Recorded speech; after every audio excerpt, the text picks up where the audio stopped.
어머니, 아버지, 통장 어디 있어요? 갑자기 통장은 왜? 이제 제가 관리할 거예요. 어차피 두 분은 돈 관리 못 하시잖아요. 무슨 소리야? 우리가 언제 돈 관리를 못했어?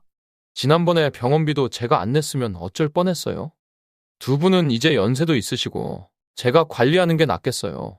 하지만 우리 생활비랑 약값은 제가 다 줄 거예요. 매달 용돈 드릴게요. 그러니까 통장 내놓으세요.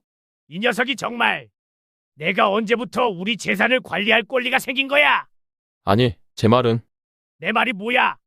우리더러 거지처럼 내 용돈을 받고 살라고? 이 집은 우리 집이고 그 통장도 우리 돈이야. 왜 이렇게 오해하세요? 저는 그냥 두 분 편하라고 그러는 거예요. 요즘 노인분들 사기 당하는 거 많잖아요. 여보, 진정해요. 무슨 진정을 해? 이 녀석이 대놓고 우리 돈을 빼앗으려는데. 제가 빼앗는 게 아니라 관리해 준다니까요. 어머니, 통장 좀 주세요. 제발요. 아들아, 그래도 그건 진짜 답답하네. 통장 내놓으라고요. 이 불효자식! 내가 감히 부모한테 소리를 질러! 당장 사과해! 이러니까 제가 관리하겠다는 거예요. 두 분 다 정신이 없으시잖아요. 그만해, 둘 다. 아들아, 우리가 아직 정신 나가지는 않았어. 통장은 우리가 관리할 거야. 그래요.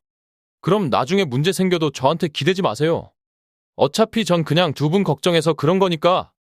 당장 나가! 이 집에서 당장 나가! 뭐라고요? 이게 누구 집인데요? 우리 집이야! 당장 짐 싸서 나가! 여보, 진정해요. 아들아, 오늘은 그만하자. 다들 흥분했어. 알았어요. 그냥 제가 물러설게요. 하지만 두 분, 나중에 후회하지 마세요. 저놈 정말 내가 키운 아들이 맞나 싶어. 여보, 울지 마! 저놈은 이미 우리 아들이 아니야! 저렇게 부모를 대하는 놈은. 여러분, 오늘의 사연, 통장을 내놓으라는 아들 어떠셨나요? 가족 간에 벌어질 수 있는 돈 문제, 마음이 좀 무거우셨을 것 같아요. 아들은 부모님 재산을 관리하겠다고 하지만 그 방식이 너무 일방적이고 강압적이네요. 혹시 정말 걱정해서 나온 행동일까요? 아니면 다른 의도가 있는 걸까요? 여러분이라면 어떻게 느끼셨을지 댓글로 알려주세요. 특히 결혼을 앞두신 분들, 이런 상황이 벌어진다면 어떻게 대처하실 건가요? 시부모님과 남편 사이 또는 장인장모님과 아내 사이에서 이런 갈등이 생긴다면 정말 난감하겠죠. 오늘 사연 에피소드도 정말 충격적인데요. 과연 어머니는 어떤 결정을 내리게 될까요? 궁금하신 분들은 구독과 좋아요 꼭 눌러주시고 알림 설정도 해두세요. 시작합니다. 바람이 서늘하게 불던 가을이었습니다. 남편과 저는 오랜 시간 둘이서 정을 들인 2층 집에서 평온한 노후를 보내고 있었습니다. 햇살이 드는 1층 거실에서 남편은 신문을 읽고 저는 작은 화분들에 물을 주며 하루를 시작하는 것이 저희의 일상이었습니다. 70대에 접어든 나이, 자식 키우는 고생도 다 끝내고 이제는 저희 둘만의 시간을 누리고 있었습니다. 그런데 그 평온한 일상의 변화가 찾아왔습니다. 어머니, 아파트 계약금을 걸어놨는데 입주까지 시간이 좀 걸려서요. 잠시만 함께 지내도 될까요? 아들이 어느 날 아내와 함께 찾아와 말했습니다. 저는 망설임 없이 고개를 끄덕였습니다. 잠시라는 말이 이렇게 긴 시간이 될 줄은 몰랐습니다. 처음 한 달은 정말 행복했습니다. 아들 내외가 2층 한 방을 쓰고 저희는 1층 주방과 가까운 안방을 쓰기로 했습니다. 아침마다 함께 식사를 하고 저녁이면 둘러앉아 오순도순 이야기를 나누었습니다. 하지만 함께 지내는 시간이 길어지면서 조금씩 변화가 느껴지기 시작했습니다. 가장 먼저 눈에 띈 것은 거실에 있던 제 화분들이 하나둘 베란다로 옮겨졌다는 것이었습니다. 제가 항상 앉던 소파 자리에는 아들 내외의 짐이 쌓이기 시작했고 며느리가 가져온 새 가구들이 저희 가구들을 대체해갔습니다. 처음에는 그저 아들 내외가 편하게 지냈으면 하는 마음에 별말 없이 양보했습니다. 어머니, 이 장식장은 좀 오래된 것 같은데 저희가 새로 산 것으로 바꿔도 될까요? 며느리의 말에 저는 웃으며 고개를 끄덕였습니다. 30년 넘게 써온 장식장이었지만 아들 내외를 위해 양보할 수 있었습니다. 하지만 그 다음 날은 또 다른 가구였고 그 다음 주에는 또 다른 공간이었습니다. 3개월이 지났을 때 1층 거실은 이미 제가 알던 모습이 아니었습니다. 아들 내외의 물건들로 가득 찼고 저희의 흔적은 조금씩 지워져 갔습니다. 남편의 안락의자는 창고로 들어갔고 제가 아끼던 티테이블은 어느새 다락방에 처박혀 있었습니다. 하지만 저는 아직도 임시로 함께 사는 중이라고 생각했습니다. 6개월이 되던 날 저는 조심스럽게 아들에게 물었습니다. 새 집은 언제쯤 들어갈 수 있니? 아들의 대답은 의외로 담담했습니다. 아, 그거요? 사실 계약금 날렸어요. 지금 부동산 시장이 안 좋아서 다시 알아보고 있는데 시간이 좀 걸릴 것 같아요. 괜찮으시죠? 그 말을 들었을 때 저는 뭔가 이상한 느낌이 들었습니다. 하지만 곧바로 그 생각을 털어냈습니다. 결국 제 아들이고 저희가 도와주는 게 당연하다고 스스로를 위로했습니다. 그런데 그날 밤 부엌에서 물을 마시려고 내려왔을 때 들은 아들과 며느리의 대화는 제 가슴을 철렁 내려앉게 했습니다. 여기 좋잖아. 왜 굳이 돈 들여 이사가? 어차피 나중에 우리 집 될 텐데. 며느리의 말에 아들이 키득거리며 웃는 소리가 들렸습니다. 그 순간 제 머릿속에서 뭔가가 깨지는 소리가 들리는 것 같았습니다. 유리잔을 들고 있던 제 손이 떨렸고 차가운 물 한 모금이 목구멍에 걸려 기침이 나왔습니다. 누구세요? 어둠 속에서 며느리의 목소리가 들렸습니다. 저는 아무 말도 할 수 없었습니다. 그저 물 마시러 왔어. 라고 짧게 대답하고 다시 계단을 올라갔습니다. 방으로 돌아와 남편 옆에 누웠지만 잠은 오지 않았습니다. 임시라는 말의 의미가 완전히 달라져 있었습니다. 그 후로 한 달이 더 지났습니다. 1층은 이제 완전히 아들 부부의 공간이 되었고 저희는 2층에만 머물게 되었습니다. 계단을 오르내리는 일이 많아지자 남편의 무릎 통증도 심해졌습니다. 하지만 이제는 아무 말도 꺼낼 수 없었습니다. 집은 저희 것이었지만 어느새 손님이 되어 있었습니다. 어느 날 아침 저는 거실에 내려가 커피를 마시고 있었습니다. 며느리가 친정어머니와 함께 들어왔고 저를 보자 대화가 멈추었습니다. 어색한 침묵이 흘렀습니다. 아, 어머니. 저희 엄마가 놀러 왔어요. 어머니도 커피 한 잔 드실래요? 며느리의 말투에서 약간의 거리감이 느껴졌습니다. 그리고 저는 깨달았습니다. 이제 이 집에서 저는 어머니라는 호칭만 남은 채 실질적으로는 외부인이 되어가고 있었습니다. 며느리의 어머니는 저보다 훨씬 자유롭게 주방을 드나들며 음식을 만들고 있었습니다. 저는 그저 멀리서 지켜볼 수밖에 없었습니다. 집을 나서며 며느리의 어머니가 말했습니다. 내일 또 올게. 그들의 대화 속에 저는 없었습니다. 제 존재감이 점점 희미해져 가는 느낌이었습니다. 그날 밤 남편에게 이런 상황에 대해 이야기했습니다. 여보, 우리가 뭔가 해야 하지 않을까요? 남편은 한숨을 쉬며 대답했습니다.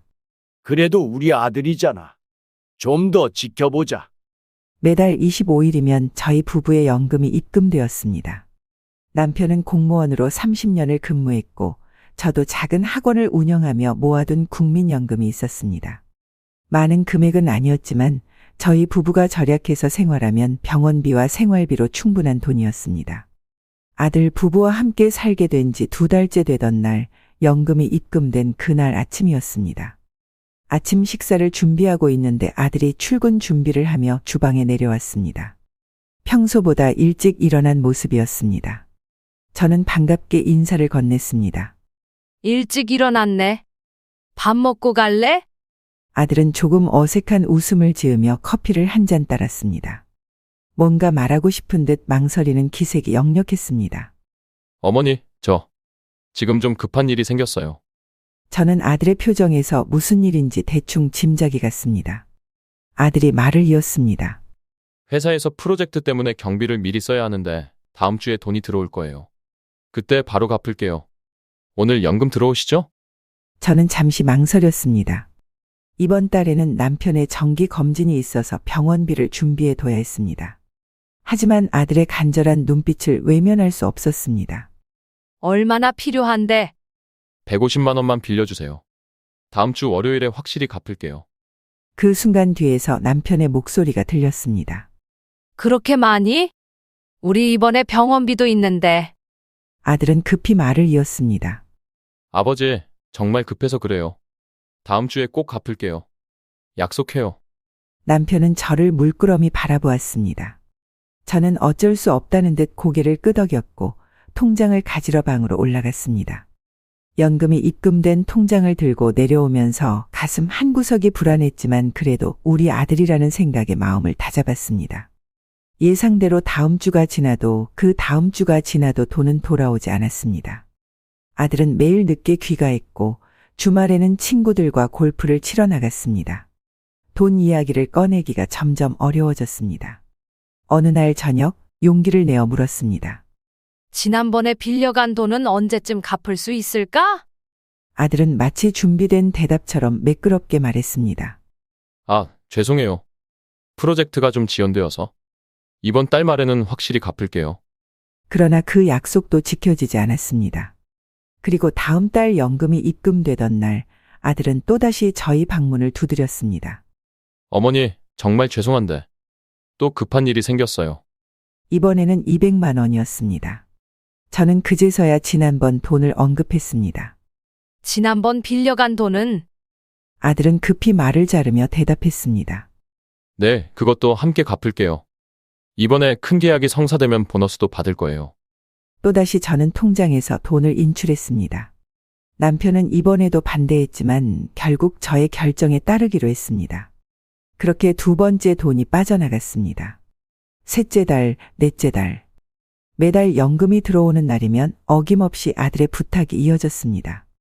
이유는 달랐지만 패턴은 같았습니다. 급한 일이 생겼다, 곧 갚겠다. 하지만 결코 갚지 않았습니다. 다섯 번째 달에는 병원비가 정말 급해서 거절하려 했지만 아들은 며느리의 친정 사정까지 들먹이며 저희를 설득했습니다. 장인어른이 수술하셔서 저희가 보태드려야 해요. 정말 죄송하지만 이번 한 번만 더. 여섯 번째 달에 이르자 저희 통장은 거의 바닥이 보이기 시작했습니다. 남편의 약값을 타러 약국에 갔다가 카드가 승인되지 않아 당혹스러웠던 날, 저는 처음으로 제가 무엇을 하고 있는지 심각하게 고민했습니다. 귀갓길에 은행에 들러 통장 내역을 확인했고, 저는 그 자리에서 한동안 움직일 수 없었습니다. 6개월 동안 아들에게 빌려준 돈이 저희 노후 자금의 거의 절반에 이르고 있었습니다. 그날 저녁 남편과 진지한 대화를 나눴습니다. 여보, 이렇게는 안 될 것 같아요. 우리도 살아야 하잖아요. 남편은 깊은 한숨을 내쉬었습니다. 그래. 내일 아들에게 분명히 이야기해야겠어. 하지만 다음 날 아침 아들은 또다시 연금 입금 사실을 알고 저희 방으로 올라왔습니다. 이번에는 표정이 더욱 진지했습니다. 어머니, 아버지, 이번에는 정말 중요한 일이에요. 집 계약금을 마련해야 하는데. 저는 남편의 눈치를 살폈습니다. 남편은 단호하게 고개를 저었습니다. 저도 이번에는 정말 거절해야 한다는 생각이 들었습니다. 하지만 그 순간 아들이 꺼낸 말 한마디가 저의 마음을 또다시 흔들었습니다. 사실 연진이가 아이를 가졌어요. 그 말을 듣는 순간 저는 또다시 흔들렸습니다. 아이. 그 기쁨에 저는 남편의 만류에도 불구하고 통장을 꺼냈습니다. 하지만 이번에는 무언가 다른 느낌이 들었습니다. 아들이 돈을 받아 나가며 던진 가벼운 인사가 마음에 걸렸습니다. 고마워요, 어머니. 이제 걱정 안 하셔도 돼요. 아들 내외의 첫 아이가 태어났다는 소식을 들었을 때 저는 기쁨에 잠을 이루지 못했습니다. 병원에 가기 전날 정성스럽게 아기 옷을 준비하고 작은 금반지도 마련했습니다. 드디어 할머니가 된다는 생각에 가슴이 벅차올랐습니다. 오랜 세월 참고 견뎌온 모든 서러움도 이 순간만큼은 잊을 수 있을 것 같았습니다. 병원에 도착했을 때 아들이 아내의 병실 앞에서 저희를 맞이했습니다. 그의 얼굴에는 피곤함 속에서도 행복이 묻어났습니다. 조심스럽게 병실 문을 열고 들어가자 며느리가 작은 아기를 안고 있었습니다. 그리고 그 옆에는 며느리의 어머니가 앉아 있었습니다. 어머니, 아버지, 우리 아들이에요. 이제 막 태어났어요. 며느리의 목소리에는 피곤함 속에서도 기쁨이 묻어났습니다. 저는 조심스럽게 다가가 아기를 바라보았습니다. 작고 보드라운 얼굴, 아직 눈도 제대로 뜨지 못하는 작은 생명체가 저의 손주였습니다. 가슴이 뭉클해졌습니다. 안아봐도 될까? 제가 조심스럽게 물었습니다. 며느리는 잠시 망설이는 듯했지만 이내 아기를 저에게 건넸습니다. 작은 생명체를 품에 안는 순간 말로 표현할 수 없는 행복감이 밀려왔습니다. 눈물이 핑 돌았습니다. 하지만 그 행복한 시간은 오래가지 않았습니다. 어머니, 아이가 불안해하는 것 같아요. 제가 다시 안을게요. 며느리의 말에 저는 서둘러 아기를 돌려주었습니다.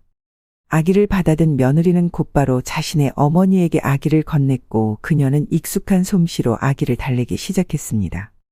저는 그저 멀리서 바라볼 수밖에 없었습니다. 산후조리원에서 돌아온 후 아들 내외와 아기는 1층에서 생활했고 저희 부부는 여전히 2층에서 지냈습니다. 저는 손주를 위해 할 수 있는 일을 찾아 나섰습니다. 아기 옷을 빨고 이유식을 준비하고 아기 방을 청소하는 일 등 뭐든지 하고 싶었습니다. 하지만 매번 제가 무언가를 하려고 할 때마다 방해물이 있었습니다. 어머니, 저희가 할게요. 어머니는 쉬세요. 처음에는 이런 말이 배려처럼 들렸습니다. 하지만 시간이 지날수록 이 말의 진짜 의미가 간섭하지 말라는 뜻이라는 것을 알게 되었습니다. 특히 며느리의 친정어머니가 거의 매일 저희 집에 오기 시작하면서 상황은 더욱 뚜렷해졌습니다. 며느리의 어머니는 아침 일찍부터 와서 저녁 늦게까지 머물렀습니다. 그녀는 아기의 모든 것을 책임졌습니다. 목욕시키기, 옷 갈아입히기, 재우기. 이 모든 일을 그녀가 했습니다. 반면 저는 그저 멀리서 지켜볼 수밖에 없었습니다. 어느 날 용기를 내어 아기를 안아보려 했습니다. 내가 좀 안아볼게. 손을 뻗어 아기를 향해 다가갔을 때 며느리가 재빨리 아기를 자신의 품으로 당겼습니다. 아니에요, 어머니. 아이가 놀라니까 안 돼요. 그 말이 제 가슴을 찔렀습니다. 아이가 놀란다. 마치 제가 낯선 사람인 것처럼 말하는 며느리의 태도가 너무 서글펐습니다. 같은 집에 살면서도 손주를 안아볼 수 없다니 이건 정말 이해할 수 없는 일이었습니다. 이런 일이 반복되자 저는 점점 손주에게 다가가는 것을 포기하게 되었습니다. 그저 멀리서 바라보며 미소 짓는 것이 제가 할 수 있는 전부였습니다. 가끔 며느리가 없을 때 몰래 손주의 방에 들어가 작은 손가락을 만져보거나 볼을 쓰다듬는 것이 제게는 큰 위안이 되었습니다. 어느 날 손주가 열이 나서 울고 있었습니다. 며느리와 그녀의 어머니가 잠시 마트에 간 사이 저는 아기를 달래기 위해 방으로 들어갔습니다. 조심스럽게 아기를 안아들고 토닥토닥 등을 두드려 주었습니다. 놀랍게도 아기는 제 품에서 금방 진정되었고 이내 쌕쌕 숨을 쉬며 잠들었습니다. 그 순간 느낀 행복감은 말로 표현할 수 없었습니다. 하지만 그 행복도 잠시 현관문이 열리는 소리가 들렸고 급하게 들어온 며느리는 제가 아기를 안고 있는 모습을 보자마자 얼굴색이 변했습니다. 어머니, 뭐 하시는 거예요? 아이가 아픈데. 며느리는 급히 제 품에서 아기를 빼앗듯이 가져갔습니다. 저는 당황한 채로 설명했습니다. 아기가 울어서 이제 막 잠들었는데. 어머니가 안으면 아이가 더 놀라서 상태가 악화될 수 있어요. 제발 아이에게서 좀 떨어져 계세요. 그 말을 들은 순간 제 가슴 속에서 무언가가 확 무너지는 느낌이 들었습니다. 같은 핏줄인 손주를 향한 제 사랑이 오히려 해가 된다니 이것보다 더 비참한 일이 있을까요? 방으로 돌아와 한동안 눈물을 참을 수 없었습니다. 며느리의 어머니는 손주의 모든 첫 경험에 함께했습니다. 첫 이유식, 첫 걸음마, 첫 단어. 이 모든 순간에 그녀는 항상 곁에 있었고 저는 그저 멀리서 지켜볼 수밖에 없었습니다. 아기가 할머니 라고 처음 말했을 때 그 말은 며느리의 어머니를 향한 것이었습니다. 저에게는 그저 어머니 라고만 불렀죠. 그것도 며느리가 어머니한테 인사해 라고 시킬 때만요. 가장 가슴 아팠던 것은 손주의 돌잔치 때였습니다. 저는 정성껏 준비한 음식과 선물을 가지고 기다렸지만 며느리는 자신의 어머니가 준비한 음식으로 상을 차렸고 제가 준비한 것들은 모두 한쪽으로 밀려났습니다. 돌잡이 때도 첫 번째 물건을 집게 한 사람은 며느리의 어머니였습니다. 저는 그저 구경꾼에 불과했습니다. 어느 날 답답한 마음에 아들에게 이런 상황에 대해 이야기를 꺼냈습니다. 아들아, 나도 애를 싶은데 왜 너희는 나를 멀리하니? 아들은 잠시 난처한 표정을 지었다가 대답했습니다. 어머니, 요즘은 육아 방식이 많이 달라졌어요. 며느리가 그냥 자기 방식대로 하게 놔두세요. 그리고 장모님이 경험이 많으셔서 그 말에 제 가슴이 또 한 번 찢어지는 듯 했습니다. 경험이 많다라. 저는 3명의 자녀를 키워냈습니다. 그중 한 명이 바로 제 앞에 서 있는 아들이었죠. 하지만 그는 제 경험과 사랑을 모두 잊은 듯 했습니다. 남편에게 이런 마음을 털어놓았을 때 그는 제 손을 꼭 잡아주며 말했습니다. 참자. 우리 아들이니까 언젠가는 깨닫겠지. 그날은 평범한 아침이었습니다. 남편과 함께 2층에서 조용히 아침을 먹고 있었습니다. 아들 내외는 주말이라 늦잠을 자고 있었고 1층에서는 며느리의 어머니가 손주를 돌보고 있었습니다. 창밖으로 비가 부슬부슬 내리고 있었습니다. 남편은 평소보다 얼굴색이 안 좋아 보였지만 제가 물었을 때 그저 괜찮다 는 말만 반복했습니다. 여보, 오늘은 병원에 가보는 게 어떨까요? 얼굴이 너무 안 좋아 보여요. 남편은 고개를 젓더니 괜찮아, 그냥 피곤한 것뿐이야 라고 대답했습니다. 항상 그랬듯이 아픈 것을 내색하지 않으려는 남편의 고집이었습니다. 그날 오후 저는 장을 보러 나갔다가 1시간 만에 돌아왔습니다. 집에 들어서자마자 이상한 느낌이 들었습니다. 평소와 다르게 집안이 너무 조용했습니다. 여보, 어디 계세요? 대답이 없었습니다. 2층으로 올라가 방문을 열었을 때 저는 바닥에 쓰러진 남편을 발견했습니다. 손에 들고 있던 장바구니를 떨어뜨리고 달려갔습니다. 남편의 얼굴은 창백했고 이마에는 식은땀이 흘러내리고 있었습니다.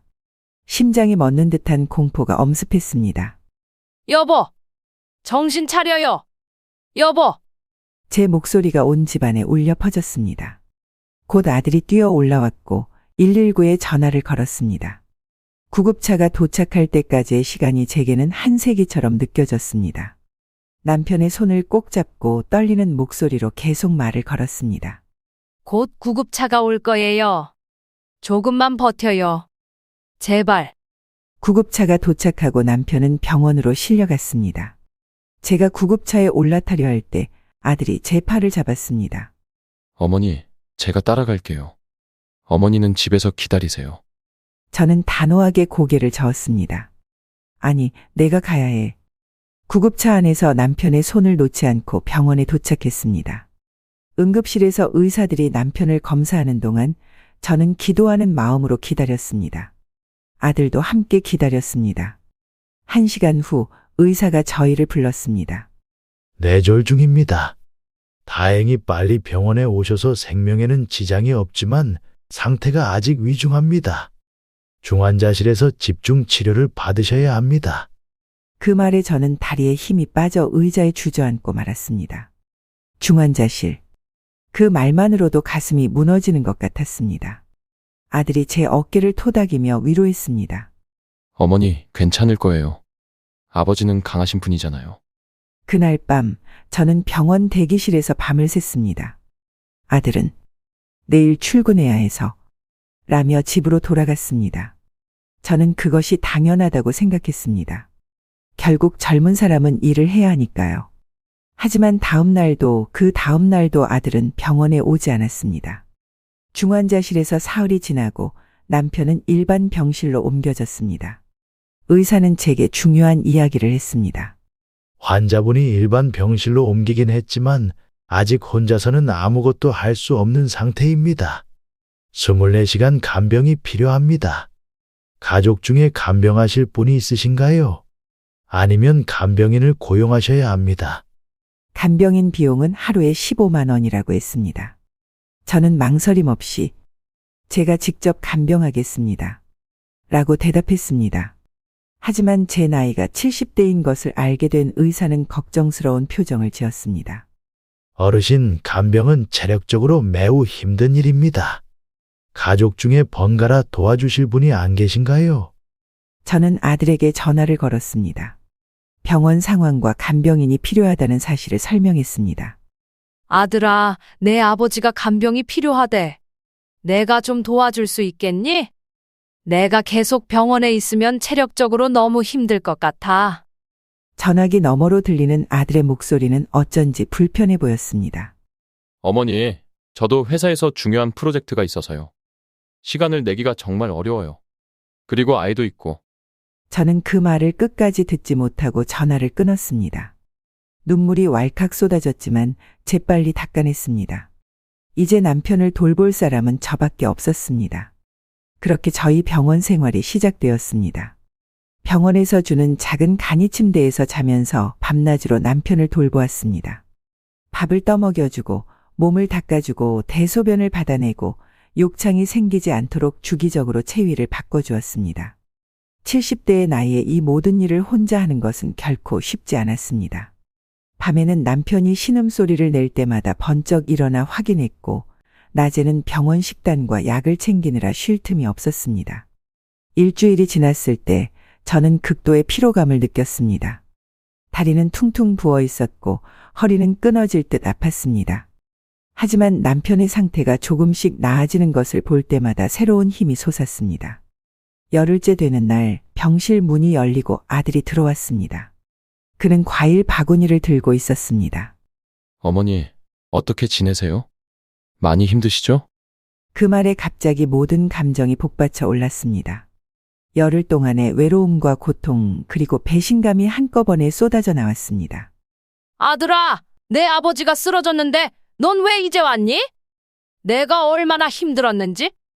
목소리가 떨렸습니다. 아들은 잠시 어색한 표정을 지었다가 곧 변명하기 시작했습니다. 정말 바빴어요, 어머니. 회사에서 중요한 프로젝트가 있어서. 그리고 집에도 아기가 있고. 그 순간 저는 깨달았습니다. 제가 혼자 병원에서 남편을 간병하는 동안 아들은 자신의 삶을 평소처럼 살았다는 것을. 출근하고 퇴근하고 주말에는 아마도 여가를 즐겼을 것입니다. 아픈 아버지의 병간호를 도울 생각은 전혀 하지 않았던 것이죠. 아들은 1시간 정도 병실에 머물다가 집에 가봐야 한다. 며 서둘러 자리를 떴습니다. 떠나기 전 그는 말했습니다. 어머니, 간병인을 쓰시는 게 어때요? 제가 비용을 조금 도울게요. 저는 그저 미소로 대답했습니다. 하지만 제 마음은 이미 돌처럼 굳어 있었습니다. 이것이 제가 그토록 사랑하고 키워온 아들의 모습인가. 생각할수록 가슴이 아팠습니다. 3주간의 병간호 끝에 남편은 퇴원할 수 있을 정도로 회복되었습니다. 퇴원 당일 저는 간호사들에게 감사 인사를 전했습니다. 그들은 제게 놀라운 말을 했습니다. 할머니, 정말 대단하세요. 이렇게 연세 드신 분이 혼자서 3주 동안 간병하시다니. 아드님이 한 번도 밤에 교대해주지 않으셨다면서요? 그 말에 저는 그저 웃을 수밖에 없었습니다. 아들이 한 번도 밤에 교대해주지 않았다는 것이 간호사들에게도 이상하게 보였던 것이죠. 퇴원하는 날 아들이 차를 가지고 병원에 왔습니다. 남편을 부축해 차에 태우고 저희는 집으로 향했습니다. 차 안에서 아들은 말했습니다. 어머니, 정말 고생 많으셨어요. 이제 집에 오시면 좀 쉬세요. 제가 아버지 병간호 도울게요. 저는 그 말을 믿지 않았습니다. 3주 동안 단 한 번도 병간호를 돕지 않았던 아들이 갑자기 도와준다니. 그저 립서비스에 불과하다는 것을 저는 알고 있었습니다. 집에 도착했을 때 며느리가 현관에서 저희를 맞이했습니다. 그녀의 표정에는 걱정이라기보다는 불편함이 더 많이 묻어 있었습니다. 남편이 들어서자 얼른 인사를 하고는 아기를 안고 2층으로 올라갔습니다. 저는 그저 허탈하게 웃을 수밖에 없었습니다. 이제 저희는 다시 2층에 머물게 되었고 남편의 회복은 온전히 제 몫이 되었습니다. 3주간의 병원 생활로 지친 몸으로 저는 이제 집에서도 간병을 계속해야 했습니다. 하지만 남편이 살아있다는 사실만으로도 감사했습니다. 다음 날 아침 저는 남편에게 물었습니다. 여보, 좀 어떠세요? 남편은 희미한 미소를 지으며 대답했습니다. 괜찮아. 고마워. 그의 눈에는 깊은 감사와 함께 미안함이 담겨 있었습니다. 저는 남편의 손을 꼭 잡았습니다.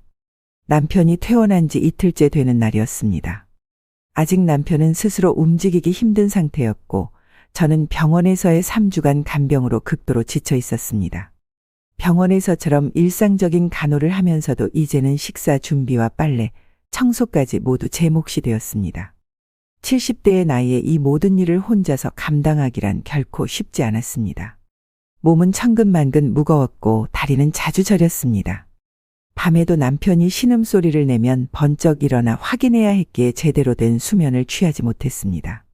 그날 아침 남편에게 아침 식사를 먹이고 약을 챙겨준 후 저는 용기를 내어 아들 내외가 있는 1층으로 내려갔습니다.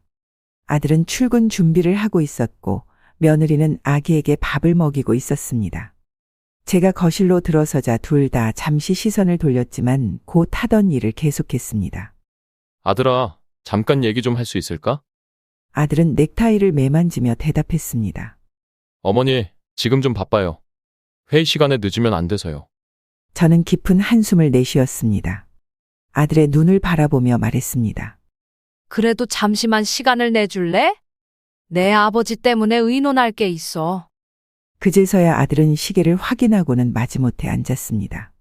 며느리는 아기를 안고 다른 방으로 들어갔습니다. 아들아, 내 아버지가 아직 많이 불편해. 내가 3주 동안 병간호하느라 너무 지쳤어. 너희가 조금만 도와주면 어떨까? 예를 들어, 내가 퇴근 후에 아버지 옆에 좀 있어주고, 혹시 며느리가 집안일 좀 도와줄 수 있을까? 저의 말이 끝나기도 전에 아들의 표정이 굳어졌습니다. 그는 시계를 다시 한번 확인하며 자리에서 일어났습니다. 어머니, 저도 회사에서 너무 바빠요. 요즘 중요한 프로젝트 때문에 야근도 많고, 며느리도 아기 키우느라 정신이 없잖아요. 어머니가 이해해 주세요. 제가 뭔가 더 말하려 하자 아들은 서둘러 말을 이었습니다. 그리고 어머니도 아직 젊으시잖아요. 건강하시고, 아버지의 간병 정도는 충분히 하실 수 있을 거예요. 그 말에 저는 할 말을 잃었습니다. 젊다니, 저는 이미 70대 중반이었습니다. 3주 동안의 병간호로 허리는 굽고 무릎은 아파서 계단을 오르내리기도 힘든 상태였습니다. 그런데 아들은 저를 젊다고 표현했습니다. 그것은 단지 도움을 주지 않으려는 변명에 불과했습니다. 아들은 서류 가방을 들고 현관문을 향해 걸어갔습니다. 떠나기 전에 그는 잠시 돌아보며 말했습니다. 걱정 마세요, 어머니. 아버지는 곧 좋아지실 거예요. 오늘 늦게 들어올 것 같아요. 회식이 있어서. 문이 닫히고 저는 그 자리에 홀로 남았습니다. 눈물이 핑 돌았지만 올 시간조차 없었습니다. 다시 2층으로 올라가 남편의 약을 챙기고 빨래를 해야 했으니까요. 그날 오후 며느리가 손주를 데리고 외출하기 전에 제게 말했습니다. 어머니, 저는 오늘 친구들 만나서 저녁 먹고 올게요. 아기는 제 엄마가 봐주실 거예요. 저는 어떻게 나오는지 묻지 않을 수 없었습니다. 그럼 아버지 저녁은 어떻게 하지? 며느리는 마치 당연하다는 듯 대답했습니다. 어머니가 해주시면 되죠. 항상 하시던 대로요. 그 말을 듣는 순간 가슴 한구석이 무너지는 느낌이었습니다. 항상 하시던 대로. 저는 언제부터 이 집에서 당연히 모든 것을 감당해야 하는 존재가 되었나요? 남편의 간병도, 집안일도 모든 것이 저희 당연한 의무인 것처럼 말하는 며느리의 태도가 너무 서글펐습니다. 저녁이 되자 집은 조용해졌습니다. 아들은 회식이라며 나갔고 며느리는 친구들과의 약속으로 나갔습니다. 손주는 며느리의 어머니가 데려갔습니다. 저는 남편에게 죽을 끓여 먹이고 약을 챙겨주고 몸을 닦아주었습니다. 모든 일을 마치고 나니 밤 10시가 넘어 있었습니다. 너무 지쳐서 소파에 앉았는데 그대로 잠이 들었습니다. 한밤중에 남편의 부르는 소리에 깨어났습니다. 급히 올라가 보니 남편이 화장실에 가려다 침대에서 미끄러져 바닥에 누워 있었습니다. 겨우 남편을 일으켜 침대에 눕히고 나니 저의 허리에 날카로운 통증이 찾아왔습니다. 너무 아파서 한동안 움직일 수 없었습니다. 다음 날 아침 저는 거울을 보았습니다. 눈 밑에는 짙은 다크서클이 자리 잡았고 얼굴은 헬쑥해져 있었습니다. 3주간의 병간호와 이어진 집안일로 저는 이미 한계에 다다르고 있었습니다. 그런데도 아들 내외는 모른 척했습니다. 아니, 정확히는 알면서도 모른 척했습니다. 그날도 아들은 서둘러 출근했고 며느리는 아기를 데리고 친정에 갔습니다. 저는 다시 혼자 남편을 돌봤습니다. 점심을 준비하고 약을 챙기고 침구를 갈아주고 모든 일을 하면서도 마음속에는 점점 더 큰 서운함이 자리 잡았습니다. 일주일이 지나도 상황은 나아지지 않았습니다. 아들은 매일 아침 일찍 나가서 밤늦게 들어왔고 며느리는 대부분의 시간을 친정이나 친구들과 보냈습니다. 저는 점점 더 지쳐갔고 남편의 상태는 조금씩 나아지고 있었지만 여전히 많은 도움이 필요했습니다. 어느 날 더 이상 견딜 수 없어서 다시 한번 아들에게 부탁했습니다. 아들아, 제발 좀 도와줄래? 내가 정말 힘들어. 아들은 휴대폰을 보면서 대답했습니다. 어머니, 저도 정말 바빠요. 회사에서 승진 준비 중이라 시간을 낼 수가 없어요. 며느리도 아기 때문에 바쁘고. 조금만 더 참으세요. 아버지 상태가 나아지면 괜찮아질 거예요. 그 말을 듣는 순간 저는 더 이상 기대하지 않기로 마음먹었습니다. 아들은 결코 도움을 주지 않을 것이고 며느리도 마찬가지였습니다. 저와 남편은 이 집에서 그저 귀찮은 존재일 뿐이었습니다. 그날 밤 남편이 잠든 후 저는 오랜만에 일기를 썼습니다. 눈물로 번진 글씨들 사이에 저는 제 마음을 솔직하게 적었습니다. 이제 알았다. 우리는 홀로 서야 한다. 아들에게, 며느리에게 더 이상 기대하지 말자. 그들에게 우리는 필요 없는 존재다. 그저 재산과 집을 물려줄 수탈의 대상일 뿐. 일기를 덮고 저는 깊은 한숨을 내쉬었습니다. 문득 창밖을 보니 달이 밝게 빛나고 있었습니다. 그 순간 제 마음속에 작은 결심이 자라났습니다. 이대로 살지 않겠다는, 무언가 바꾸겠다는 결심이었습니다. 다음 날 아침 식사를 준비하던 중 남편이 거실로 내려왔습니다. 지팡이에 의지하긴 했지만 혼자서 계단을 내려올 수 있을 정도로 회복된 모습이었습니다. 저는 놀라서 달려갔습니다. 여보, 혼자 내려오면 어떡해요? 위험하잖아요. 남편은 미소를 지으며 대답했습니다. 당신 혼자 고생하는 걸 더는 보고만 있을 수 없어서 이제 조금씩 움직일 수 있어. 남편의 그 말에 저는 참았던 눈물이 쏟아졌습니다. 아들도 며느리도 외면했지만 남편만은 제 고통을 알아주었습니다. 서로를 바라보며 눈물을 흘리는 저희를 보고 아들이 출근 준비를 하며 거실을 지나갔습니다. 그는 잠시 멈춰서서 남편을 바라보았습니다. 아버지, 많이 좋아지셨네요. 이제 곧 완전히 회복되시겠어요. 그 말을 한 후 아들은 아무 일도 없었다는 듯 출근했습니다. 그의 눈에는 제 눈물이 보이지 않았나 봅니다. 아니, 보고도 모른 척한 것일지도 모릅니다. 손주의 첫 돌이 다가오고 있었습니다. 병간호로 지친 몸이었지만 제 손주의 첫 생일을 축하해주고 싶은 마음에 일주일 전부터 준비를 시작했습니다. 오래된 요리책을 뒤적이며 돌상에 올릴 음식들을 메모하고 장을 보러 다니며 재료를 하나하나 챙겼습니다.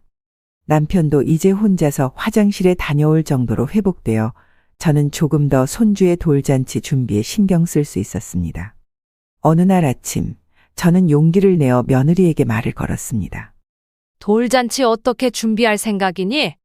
내가 음식을 준비하고 싶은데. 며느리는 잠시 망설이다가 대답했습니다. 네, 집에서 소박하게 하려고요. 어머니께서 음식 준비해 주시면 감사할 것 같아요. 그 말에 저는 기뻐서 마음이 들떴습니다. 드디어 제가 할 수 있는 일이 생긴 것 같아 행복했습니다. 그날부터 저는 더 열심히 준비했습니다. 수수팥떡을 위한 팥을 불리고 미리 나물들을 손질해 두었습니다. 떡집의 방문에 백설기와 수수팥떡도 주문했습니다. 손주를 위한 금반지도 준비했고 돌잡이 물건들도 하나하나 정성껏 골랐습니다. 돌잔치 전날 저는 밤늦게까지 음식을 준비했습니다. 잡채와 생선조림, 소고기, 불고기, 각종 나물까지 모두 손주의 건강과 행복을 빌며 정성껏 만들었습니다. 손가락이 베이고 허리가 아파도 손주를 생각하면 모든 고통이 견딜만 했습니다. 돌잔치 당일 아침, 저는 일찍 일어나 남은 음식들을 마저 준비했습니다. 남편도 거실에 앉아 돌잔치 준비를 도왔습니다. 손주의 돌사진을 찍을 공간을 꾸미고 돌상을 예쁘게 차렸습니다. 예쁜 천으로 테이블을 덮고 준비한 음식들을 정성껏 놓았습니다. 모든 것이 완벽해 보였습니다. 오전 10시 손님들이 도착하기 시작했습니다. 아들의 친구 몇 명과 며느리의 친구들 그리고 며느리의 가족들이 속속 들어왔습니다. 저는 현관에서 손님들을 맞이하며 인사를 나눴습니다. 모두들 손주의 첫 돌을 축하하러 온 기쁜 표정이었지만 유독 며느리의 표정이 어딘가 불편해 보였습니다. 며느리의 어머니가 도착했을 때 그녀는 큰 종이백을 들고 있었습니다. 저는 반갑게 인사를 건넸지만 그녀는 제게 겨우 고개만 끄덕이고는 서둘러 며느리에게 다가갔습니다. 두 사람이 부엌에서 속삭이는 모습이 보였지만 저는 그저 손님들을 맞이하는 데 집중했습니다. 모든 손님이 도착하고 이제 돌잔치가 시작될 시간이었습니다. 저는 남편과 함께 거실로 향했습니다. 그런데 거실에 들어서자마자 저는 깜짝 놀랐습니다. 제가 정성껏 차린 돌상이 사라지고 그 자리에 전혀 다른 상이 차려져 있었습니다. 예쁜 분홍색 천으로 덮인 테이블 위에는 제가 준비한 음식들 대신 화려한 케이크와 다양한 디저트 그리고 며느리의 어머니가 가져온 듯한 음식들이 놓여 있었습니다. 저는 당황해서 며느리를 찾아보았습니다. 그녀는 친구들과 웃으며 이야기를 나누고 있었습니다. 조심스럽게 다가가 물었습니다. 상이 바뀌었네? 내가 준비한 건? 며느리는 잠시 당황한 듯 했지만 곧 미소를 지으며 대답했습니다. 아, 어머니. 사진이 예쁘게 나오려면 이렇게 해야 한대요. 요즘 돌잔치는 다 이런 식으로 한다고 친구가 알려줬어요. 어머니가 준비하신 음식들은 나중에 먹을게요. 그 말을 들으며 저는 가슴이 무너지는 듯 했습니다. 일주일 동안 정성껏 준비한 모든 것이 사진이 예쁘게 나오려면이라는 이유로 치워진 것이었습니다. 제가 준비한 음식들은 주방 한 구석에 쌓여 있었고 이제는 아무도 관심을 보이지 않았습니다. 돌잡이를 할 시간이 되었습니다. 저는 제가 준비한 돌잡이 물건들을 내밀었지만 며느리의 어머니가 이미 새로운 물건들을 펼쳐놓고 있었습니다. 의사청진기, 마이크, 골프채, 모두 예쁘게 포장된 새 것들이었습니다. 제가 준비한 실과 연필, 돈은 그 뒤로 밀려났습니다. 사진 찍을 때는 이쪽으로 놓아야 더 예쁘게 나와요. 며느리의 어머니가 말하며 제가 준비한 물건들을 더 뒤로 밀었습니다. 아무도 제 마음을 이해하지 못하는 것 같았습니다. 심지어 아들조차 그저 옆에서 웃으며 사진을 찍을 뿐이었습니다. 돌잡이가 시작되고 손주는 마이크를 집었습니다. 모두가 환호성을 질렀고 며느리의 어머니는 우리 손주 가수 될 거야 라며 기뻐했습니다. 제가 준비한 물건들은 결국 손주의 손에 닿지도 못했습니다. 케이크 커팅 시간이 되었습니다. 손주의 작은 손을 잡고 케이크를 자르는 역할은 당연히 며느리와 아들이 했습니다. 그리고 그 옆에는 며느리의 어머니가 서 있었습니다. 저와 남편은 그저 뒤에서 지켜볼 수밖에 없었습니다. 할머니도 같이 사진 찍어요. 며느리의 친구가 불러서 저와 남편도 사진을 찍게 되었지만 저희는 맨 뒷줄에 서게 되었습니다. 그리고 그 친구는 며느리의 어머니를 가리키며 진짜 할머니는 앞으로 오세요 라고 말했습니다. 그 말에 저는 가슴이 찢어지는 듯 했습니다. 진짜 할머니, 저는 무엇이었을까요? 가짜 할머니였을까요? 돌잔치가 끝나고 손님들이 돌아간 후 저는 주방에 앉아 있었습니다. 제가 준비한 음식들은 거의 손도 대지 않은 채 남아 있었습니다. 며느리와 아들은 친구들과 함께 2층에서 이야기를 나누고 있었고 손주는 사돈이 데리고 산책을 나갔습니다. 남편이 주방으로 와서 제 어깨를 토닥였습니다. 많이 속상했지? 나도 봤어. 내가 얼마나 정성껏 준비했는지. 저는 그제서야 참았던 눈물을 흘렸습니다. 하지만 더 이상 큰 소리로 울 수도 없었습니다. 그저 조용히 눈물을 훔치며 말했습니다. 괜찮아요. 어차피 아이를 위한 거였으니까. 아이가 좋아했으면 그걸로 됐어요. 하지만 제 마음속에서는 무언가가 서서히 변하고 있었습니다. 이제는 더 이상 무조건적인 희생과 양보가 아니라 저 자신과 남편을 위한 삶을 생각해야 할 때가 온 것 같았습니다. 5월의 어느 토요일 아침이었습니다.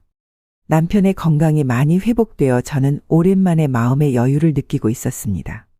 창문을 열자 봄바람이 상쾌하게 느껴졌습니다. 오랜만에 남편과 함께 동네 산책을 해볼까 하는 생각이 들었습니다. 마침 손주도 데리고 나가면 좋을 것 같았습니다. 저는 1층으로 내려가 아들 내외에게 제안을 하려 했습니다. 계단을 내려가는데 1층에서 분주한 소리가 들렸습니다. 거실에 들어서자 아들 내외가 짐을 꾸리고 있었습니다. 며느리는 손주에게 예쁜 모자를 씌우고 있었고 아들은 차키를 만지작거리고 있었습니다. 분명 어디론가 놀러 갈 준비를 하는 것 같았습니다. 어디 가니? 저는 자연스럽게 물었습니다. 아들과 며느리는 서로 얼굴을 바라보더니 아들이 대답했습니다. 아, 어머니. 오늘 서점에 가려고요. 아이에게 책도 좀 사주고 싶어서요. 저는 반가운 마음에 말했습니다. 그래? 우리도 오늘 산책이나 할까 했는데 괜찮다면 함께 가면 어떨까? 아버지도 이제 많이 좋아지셨으니. 제 말에 며느리가 잠시 망설이다 대답했습니다. 오늘은 좀 어려울 것 같아요. 서점 다녀오고 다른 일정도 있어서. 다음에 같이 가요. 저는 더 이상 고집을 부리지 않았습니다. 그들도 자신들의 시간이 필요하겠죠. 그래, 잘 다녀와라. 짧게 대답하고 다시 2층으로 올라왔습니다. 남편에게 상황을 설명하자 그는 그저 미소를 지었습니다. 괜찮아요. 우리끼리 산책이나 가요. 그날 오후 저희 부부는 동네 공원을 천천히 걸었습니다. 남편의 팔짱을 끼고 걷는 것만으로도 행복했습니다. 젊었을 때는 미처 느끼지 못했던 소소한 행복을 이제야 느끼는 것 같았습니다. 그리고 이런 주말 패턴은 계속되었습니다. 아들 내외는 거의 매주 토요일마다 외출을 했고 저희 부부는 자연스럽게 우리만의 시간을 갖게 되었습니다. 처음에는 함께하지 못해 아쉬운 마음도 있었지만 점차 저희만의 주말 루틴이 생기기 시작했습니다. 남편과 둘이서 오랜만에 대화를 나누거나 제가 좋아하는 드라마를 몰아보거나 가끔은 오래된 앨범을 꺼내 추억에 잠기기도 했습니다. 어느 토요일 저는 장을 보러 동네 마트에 갔습니다. 남편을 위한 과일과 몇 가지 반찬거리를 사기 위해서였습니다. 계산대에 서 있는데 누군가 제 어깨를 툭 쳤습니다. 돌아보니 동네에 사는 김씨 할머니였습니다. 아이고, 오랜만이네. 요즘 어떻게 지내? 저는 반갑게 인사를 했습니다. 김씨 할머니는 제가 젊었을 때부터 알고 지낸 이웃이었습니다. 잠시 근황을 나누다가 그녀가 말했습니다. 어제 놀이공원에서 내 아들네 가족 봤어. 손주가 정말 많이 컸더라. 저는 미소를 지으며 대답했습니다. 그래? 아이가 많이 컸지. 벌써 돌이 지났어. 김씨 할머니가 계속 이야기했습니다. 친정 부모님도 같이 있더라고. 다 같이 재밌게 놀고 있길래 인사하려고 했는데 너무 신나 보여서 방해하기 싫어서 그냥 왔어. 저는 그저 가볍게 대답했습니다. 그래, 요즘 아이 키우느라 스트레스도 많을 텐데 좋은 추억 만들어주는 거지. 사실 아들 내외가 손주를 데리고 놀이공원에 간다는 것이 그리 놀랍지는 않았습니다. 젊은 부부니까 당연히 아이와 함께 즐거운 시간을 보내고 싶을 테니까요. 서점에 간다고 했던 것이 거짓말이었을 수도 있지만 굳이 그것을 문제 삼고 싶지는 않았습니다. 집이 답답했을 수도 있고 아이에게 좋은 추억을 만들어주고 싶었을 수도 있으니까요. 장을 마치고 집으로 돌아오는 길, 제 마음은 생각보다 가볍게 느껴졌습니다. 예전 같았으면 서운함이나 섭섭함을 느꼈을 텐데 이제는 그런 감정이 들지 않았습니다. 오히려 각자의 삶을 살아가는 것이 자연스럽게 느껴졌습니다. 집에 도착해서 저는 남편에게 이웃 할머니와 있었던 이야기를 전했습니다. 김씨 할머니가 놀이공원에서 아들네 가족을 봤대요. 사돈도 함께였다네요. 남편은 책을 읽다가 고개를 들고 물었습니다. 그래, 아들이 서점 간다고 하지 않았어? 저는 어깨를 으쓱했습니다. 그럴 수도 있죠. 굳이 우리에게 모든 일정을 정확히 말할 필요는 없잖아요. 아이에게 좋은 추억을 만들어주는 거니까 좋은 일이죠. 남편은 잠시 생각에 잠기더니 고개를 끄덕였습니다. 그래, 그들도 자신들의 삶이 있으니까. 그날 저녁 아들 내외가 손주를 데리고 돌아왔을 때 저는 평소와 다름없이 대했습니다. 굳이 놀이공원에 갔다는 것을 언급하지도 않았고 그들의 일정에 대해 캐묻지도 않았습니다. 그들도 자신들의 방식대로 살아갈 권리가 있으니까요. 아들이 저에게 다가와 물었습니다. 어머니, 오늘 어떻게 지내셨어요? 저는 미소를 지으며 대답했습니다. 좋았어. 아버지랑 산책도 하고 마트에도 다녀왔어. 너희는 즐거운 시간 보냈니? 아들은 잠시 망설이다가 대답했습니다. 네, 좋았어요. 서점에서 책도 좀 보고. 저는 고개를 끄덕였습니다. 진실을 말하지 않는 아들이 안타깝기도 했지만 그것이 우리 관계의 본질을 바꾸지는 않는다고 생각했습니다. 시간이 지나면 자연스럽게 모든 것이 자리를 잡을 테니까요. 이제 저는 아들 내외와 함께 사는 것을 단순히 같은 공간에 있는 것으로 받아들이게 되었습니다. 서로에게 기대하지 않고 각자의 삶을 존중하는 방식으로 지내는 것이 더 편안하게 느껴졌습니다. 5월의 마지막 날이었습니다. 제 70번째 생일이었지만 특별한 느낌은 없었습니다. 나이를 먹는다는 것이 더 이상 특별한 의미를 갖지 않는 나이가 되었나 봅니다. 아침에 일어나 평소와 다름없이 남편의 아침을 챙기고 남편은 제게 작은 카네이션 한 송이를 건네며 생일을 축하해 주었습니다. 생일 축하해요. 올해도 건강하게 함께 보내자고요. 남편의 따뜻한 말 한마디에 가슴이 뭉클해졌습니다. 함께한 50년 동안 그는 단 한 번도 제 생일을 잊은 적이 없었습니다. 비록 화려한 선물은 아니었지만 그의 진심 어린 축하가 저에게는 가장 큰 선물이었습니다. 저는 특별히 생일이라고 축하받고 싶은 마음은 없었습니다. 하지만 유일한 아들이 알아주면 좋겠다는 생각은 있었습니다. 평소 같으면 아침 식사 시간에 아들과 며느리를 만날 수 있었지만 그날은 아들 내외가 일찍 출근했다며 보이지 않았습니다. 아들 방에 들어가 확인해 보니 이미 방은 비어 있었고 부엌 테이블 위에는 메모가 하나 놓여 있었습니다. 오늘 일찍 출근합니다. 저녁에 약속이 있어서 늦을 것 같아요. 제 생일이라는 언급은 없었습니다. 아마도 잊은 모양이었습니다. 하지만 저는 그런 감정을 금방 떨쳐냈습니다. 아들도 자신의 삶이 있고 제가 그의 모든 일정을 점유할 수는 없으니까요. 남편에게 메모를 보여주자 그는 한숨을 쉬었습니다. 같이 저녁이나 먹으러 가요. 우리끼리라도 즐겁게 보내자고요. 저는 고개를 끄덕였습니다. 남편과 함께 저녁에 근처 식당에 가서 간단히 생일 식사를 하기로 했습니다. 낮에는 평소처럼 집안일을 하고 오후에는 잠시 동네 친구들과 차를 마셨습니다. 친구들은 제 생일을 알고 작은 선물을 준비해왔고 함께 웃고 떠들며 즐거운 시간을 보냈습니다. 저녁에 남편과 함께 식당에 갔을 때 주인이 저희를 반갑게 맞아주었습니다.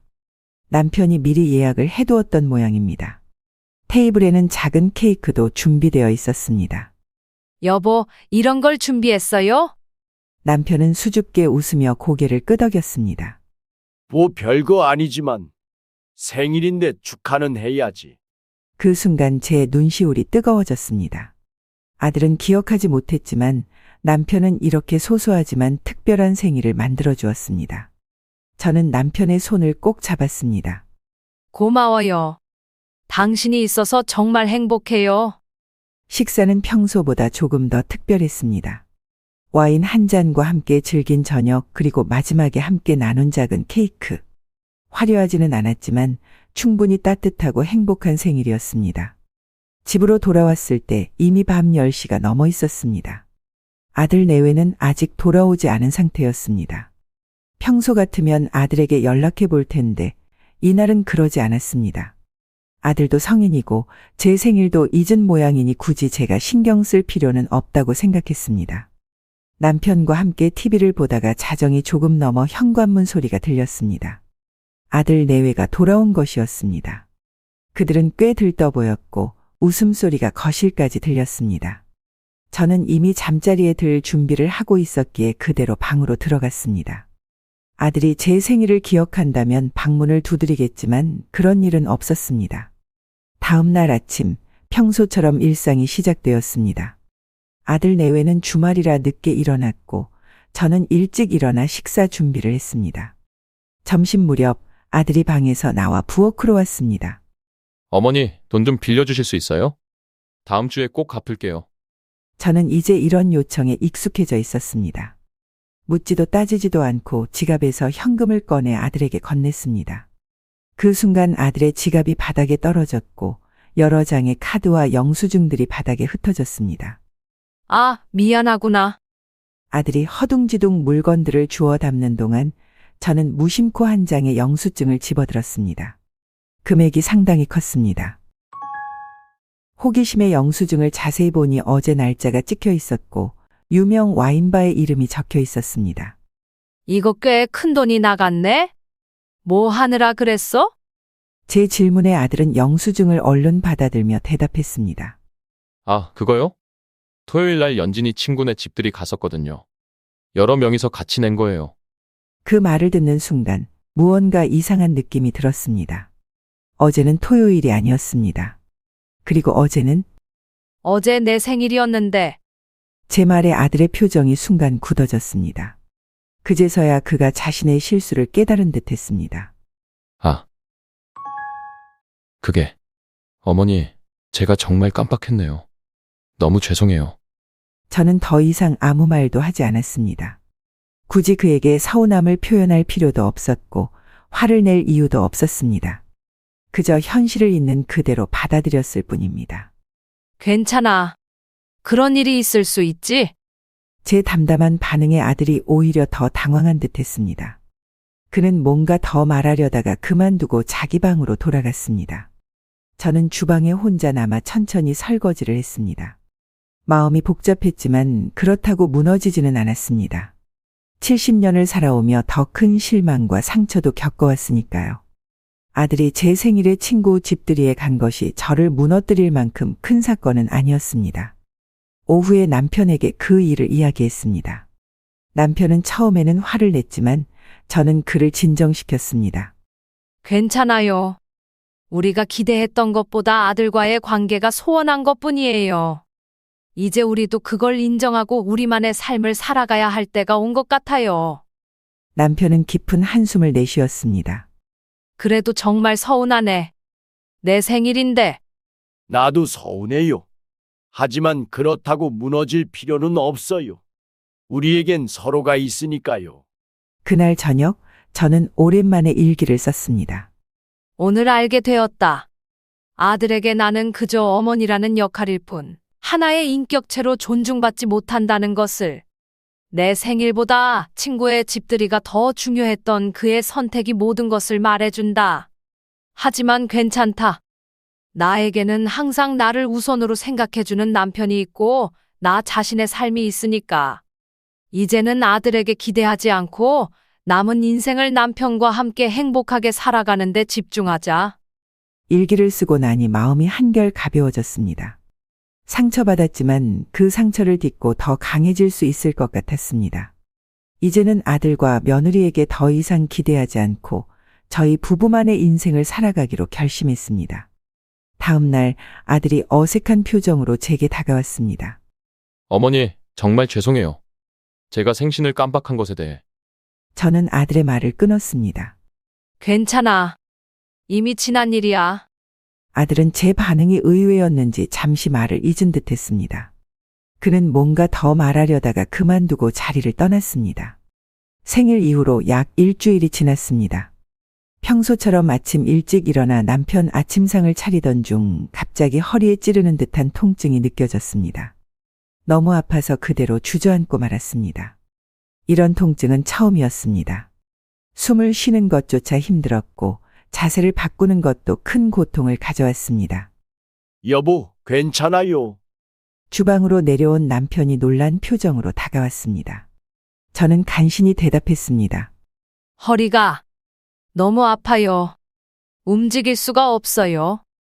남편은 저를 부축하려 했지만 그의 건강 상태도 완전히 회복된 것이 아니었기에 큰 도움이 되지 못했습니다.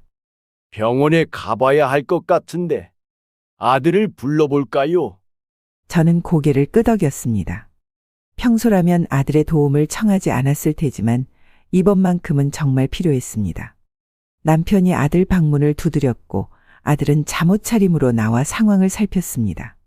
그는 아직 출근 준비를 하지 않은 상태였습니다. 어머니, 많이 아프세요? 저는 고통스러운 표정으로 고개만 끄덕였습니다. 말을 하는 것조차 힘들었습니다. 남편이 상황을 설명했습니다. 허리가 갑자기 아파서 움직이지 못하겠대. 병원에 데려가야 할 것 같은데 네가 좀 도와줄래? 아들은 시계를 확인하더니 난처한 표정을 지었습니다. 오늘 중요한 회의가 있어서요. 회사에서 빠질 수가 없는데. 그 말을 듣자 저는 입술을 깨물었습니다. 아파서 움직이지도 못하는 상황에서도 아들은 저보다 회사 일을 우선시했습니다. 하지만 저는 강하게 나가기로 했습니다. 그래, 이해해. 택시 타고 갈게. 아들은 안도한 듯 고개를 끄덕였습니다. 제가 택시 불러드릴게요. 아들은 서둘러 전화를 걸어 택시를 불렀고 곧 자신의 방으로 들어가 출근 준비를 시작했습니다. 저는 남편의 도움을 받아 겨우 옷을 갈아입고 현관으로 나갔습니다. 내가 같이 가야겠어요. 남편이 말했지만 저는 고개를 저었습니다. 당신도 아직 건강이 완전하지 않잖아요. 혼자 다녀올게요. 동네 병원이니까 금방 올 거예요. 남편은 걱정스러운 표정으로 저를 바라보았지만 결국 제 말에 따랐습니다. 그가 저를 부축해 택시까지 태워주었고 병원 주소가 적힌 메모를 건네주었습니다. 택시가 출발하고 얼마 지나지 않아 아들이 급하게 집을 나서는 모습이 보였습니다. 그는 서둘러 자신의 차에 올라타고 출발했습니다. 분명 회사로 향하는 모습이었습니다. 택시를 타고 가는 길은 고통스러웠습니다. 도로의 작은 진동에도 허리가 찌릿하게 아팠고 신호등에 멈출 때마다 통증이 밀려왔습니다. 약 15분 정도 지났을 때 택시가 큰 교차로에서 신호대기로 멈춰섰습니다. 우연히 창밖을 바라보던 저는 도로 건너편에 있는 카페를 보았습니다. 그리고 그 카페 창가에 앉아있는 익숙한 얼굴을 발견했습니다. 자세히 보니 아들이었습니다. 그는 여성과 함께 앉아 커피를 마시며 웃고 있었습니다. 회사에 꼭 가야 한다며 제 부축을 거절했던 아들이 카페에서 여유롭게 시간을 보내고 있었던 것입니다. 순간 가슴이 철렁 내려앉았습니다. 중요한 회의라던 그의 말이 거짓이었다는 사실이 너무나 명백했습니다. 저는 고개를 돌려 더 이상 보지 않았습니다. 보고 싶지 않았습니다. 하지만 그렇다고 해서 제가 무너지거나 눈물을 흘리지는 않았습니다. 오히려 마음이 더욱 단단해졌습니다. 이제는 정말로 아들에게 어떤 기대도 하지 않기로 굳게 결심했습니다. 아들의 거짓말이 저를 약하게 만들지는 않을 것입니다. 병원에 도착해서 접수를 하고 진료를 받았습니다. 의사는 엑스레이와 MRI 검사를 지시했고 검사 결과를 확인한 후 심각한 표정으로 저에게 설명했습니다. 디스크 탈출증이 심하시네요. 이대로 두면 신경 손상이 올 수 있습니다. 보존적 치료로는 효과를 보기 어려울 것 같고 수술이 필요합니다. 수술이라는 말에 잠시 당황했지만 저는 침착하게 물었습니다. 수술은 언제 받아야 하나요?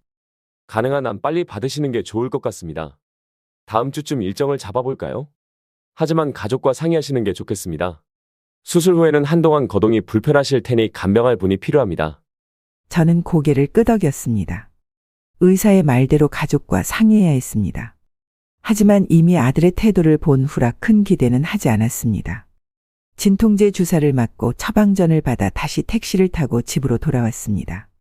남편이 현관에서 저를 기다리고 있었고 걱정스러운 표정으로 물었습니다. 어떻게 됐어요? 많이 아파요. 저는 남편의 도움을 받아 거실 소파에 앉으며 대답했습니다. 디스크래요. 수술이 필요하대요. 남편의 표정이 더욱 걱정스러워졌습니다. 수술이요? 큰일이네. 언제 받아야 하는데요?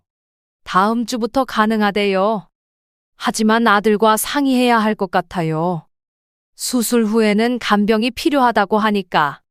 그날 저녁 아들이 퇴근하고 들어왔을 때 저는 거실 소파에 앉아 있었습니다. 아들은 저를 보자 평소와 다름없이 인사했습니다. 어머니, 병원 다녀오셨어요? 어떻게 됐어요?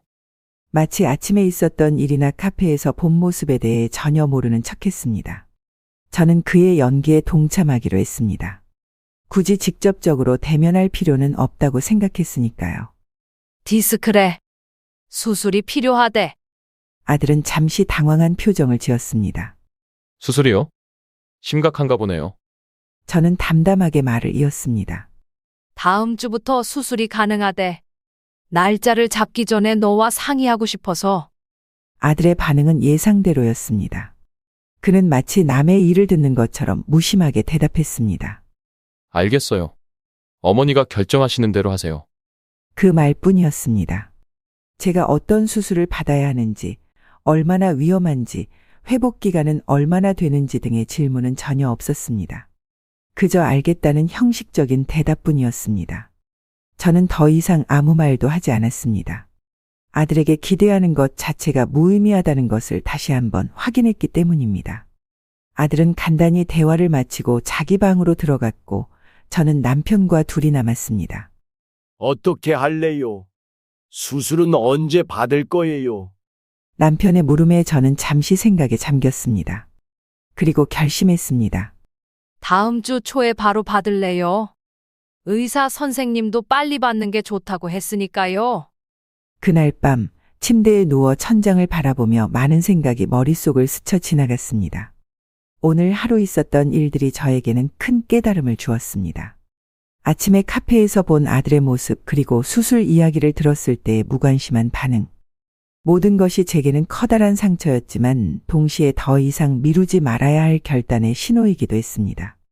아들에게 더 이상 기대하지 않고 저와 남편만의 인생을 찾아가기로 결심했습니다. 70년을 살아오면서 더 큰 어려움도 이겨냈는데 이 정도 배신과 상처쯤이야 충분히 이겨낼 수 있다고 스스로를 다독였습니다.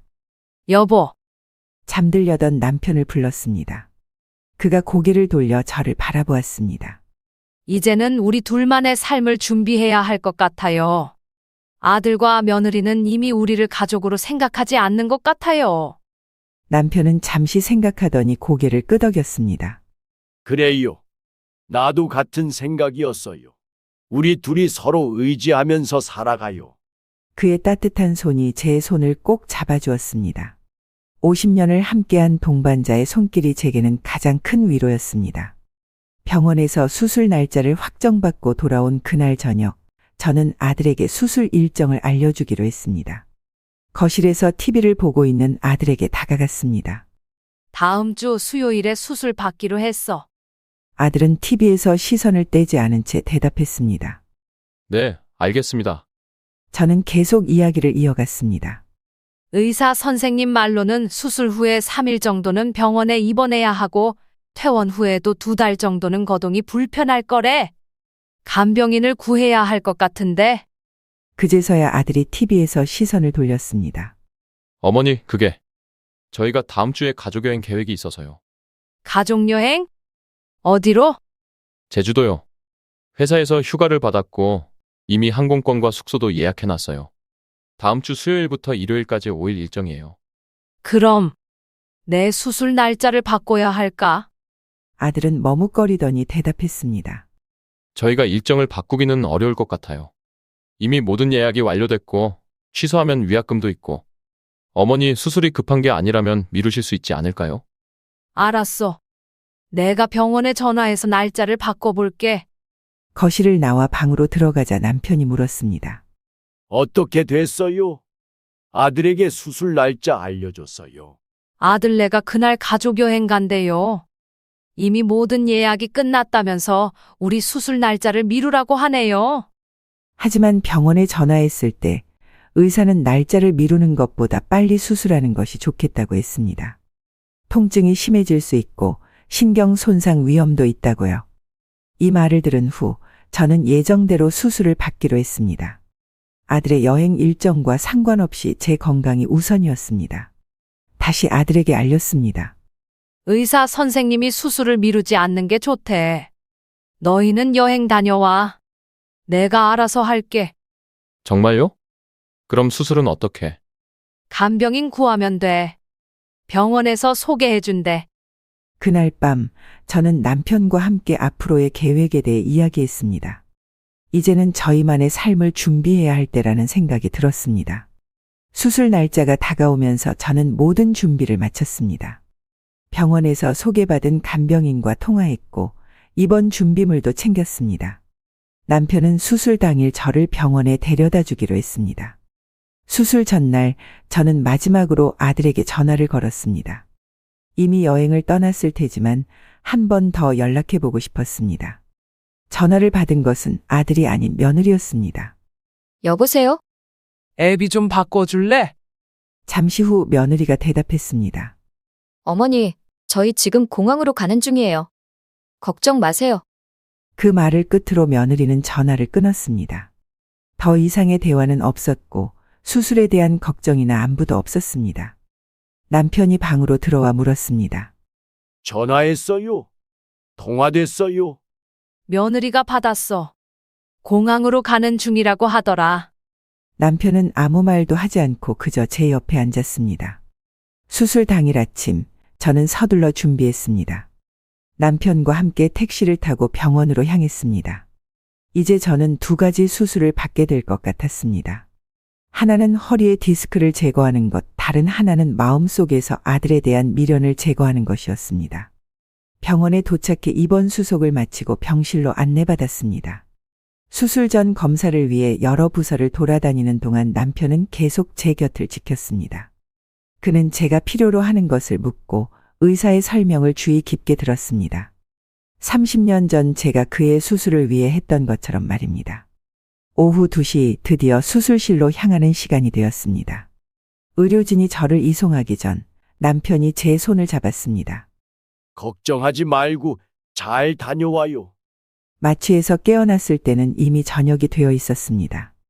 흐릿한 의식 속에서 천장에 형광등이 보였고 누군가 제 이름을 부르는 소리가 들렸습니다. 간호사였습니다. 환자분 괜찮으세요? 수술 잘 끝났어요. 저는 고개를 끄덕이려 했지만 몸이 생각대로 움직이지 않았습니다. 목이 너무 말랐고 허리는 마취가 풀리면서 점점 아파오기 시작했습니다. 물. 간신히 말을 꺼냈고 간호사는 제 입술에 물을 묻혀주었습니다. 시간이 지나면서 마취에서 점점 깨어났고 회복실에서 병실로 옮겨졌습니다. 병실에 도착하자 남편이 걱정스러운 얼굴로 저를 맞이했습니다.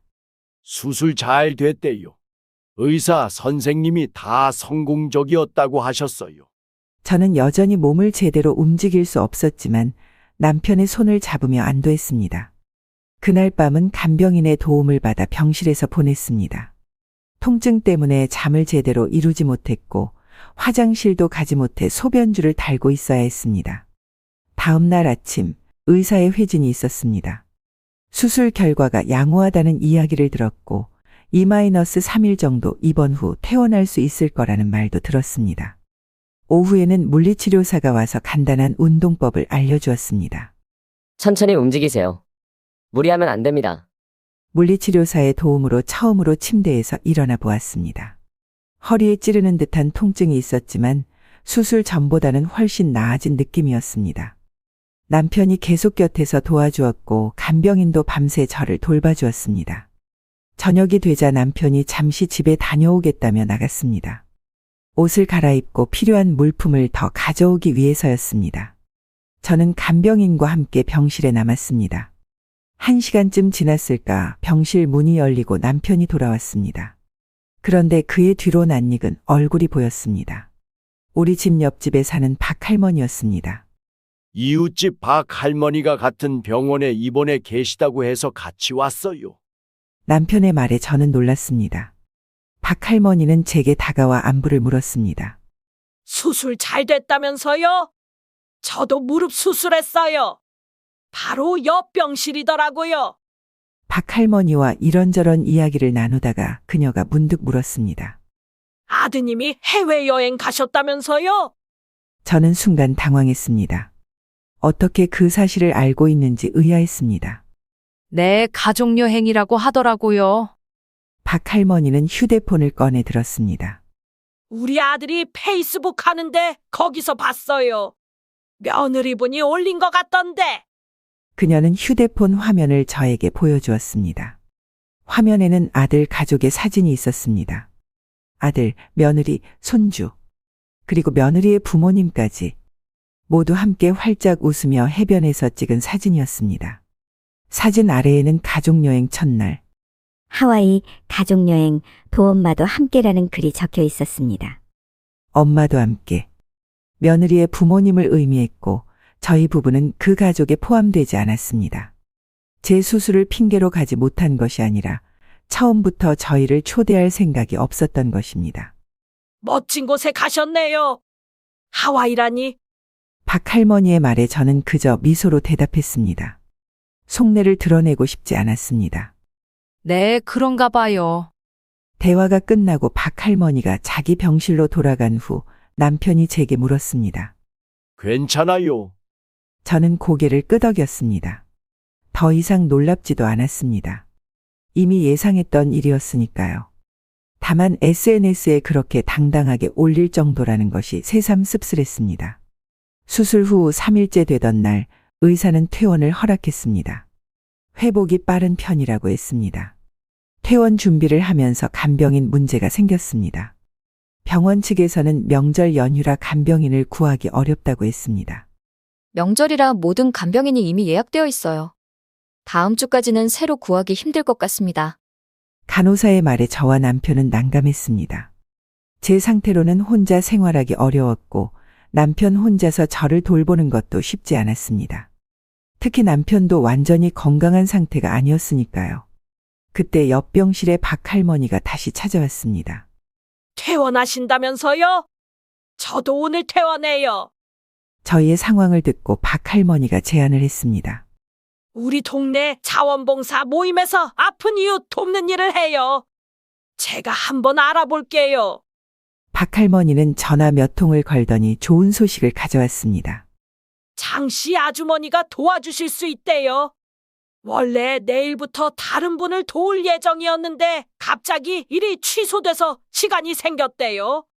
명절 연휴 기간만이라도 도와줄 수 있다고 하네요. 그렇게 박 할머니의 도움으로 간병인 대신 동네 자원봉사자의 도움을 받을 수 있게 되었습니다. 퇴원 수속을 마치고 병원을 나올 때 박 할머니도 함께 나왔습니다. 그녀의 아들이 차로 데리러 왔고 저희는 택시를 타고 집으로 향했습니다. 먼저 가세요. 저는 아들이 데리러 왔어요. 내일 장씨 아주머니가 9시쯤 갈 거예요. 박 할머니의 배려에 감사 인사를 전하고 저희는 택시에 올랐습니다. 택시를 타고 가는 길 남편이 조용히 말했습니다. 참 이상한 세상이에요. 옆집 할머니가 우리 아들보다 더 신경 써주네요. 저는 대답하지 않았습니다. 더 이상 아들에 대해 이야기하고 싶지 않았습니다. 이제는 정말로 저와 남편만의 삶을 살아갈 시간이었습니다. 집에 도착했을 때는 이미 저녁이 되어 있었습니다. 남편이 저를 부축해 집으로 들어갔습니다. 아들 내외가 여행을 간 덕분에 집은 조용했습니다. 남편이 저를 2층 방까지 데려다 주었습니다. 계단을 오르는 것은 쉽지 않았지만 천천히 한 계단씩 올라 방에 도착했습니다. 남편이 저녁 식사를 준비하는 동안 저는 침대에 누워 천장을 바라보았습니다. 몸은 아팠지만 마음은 오히려 편안했습니다.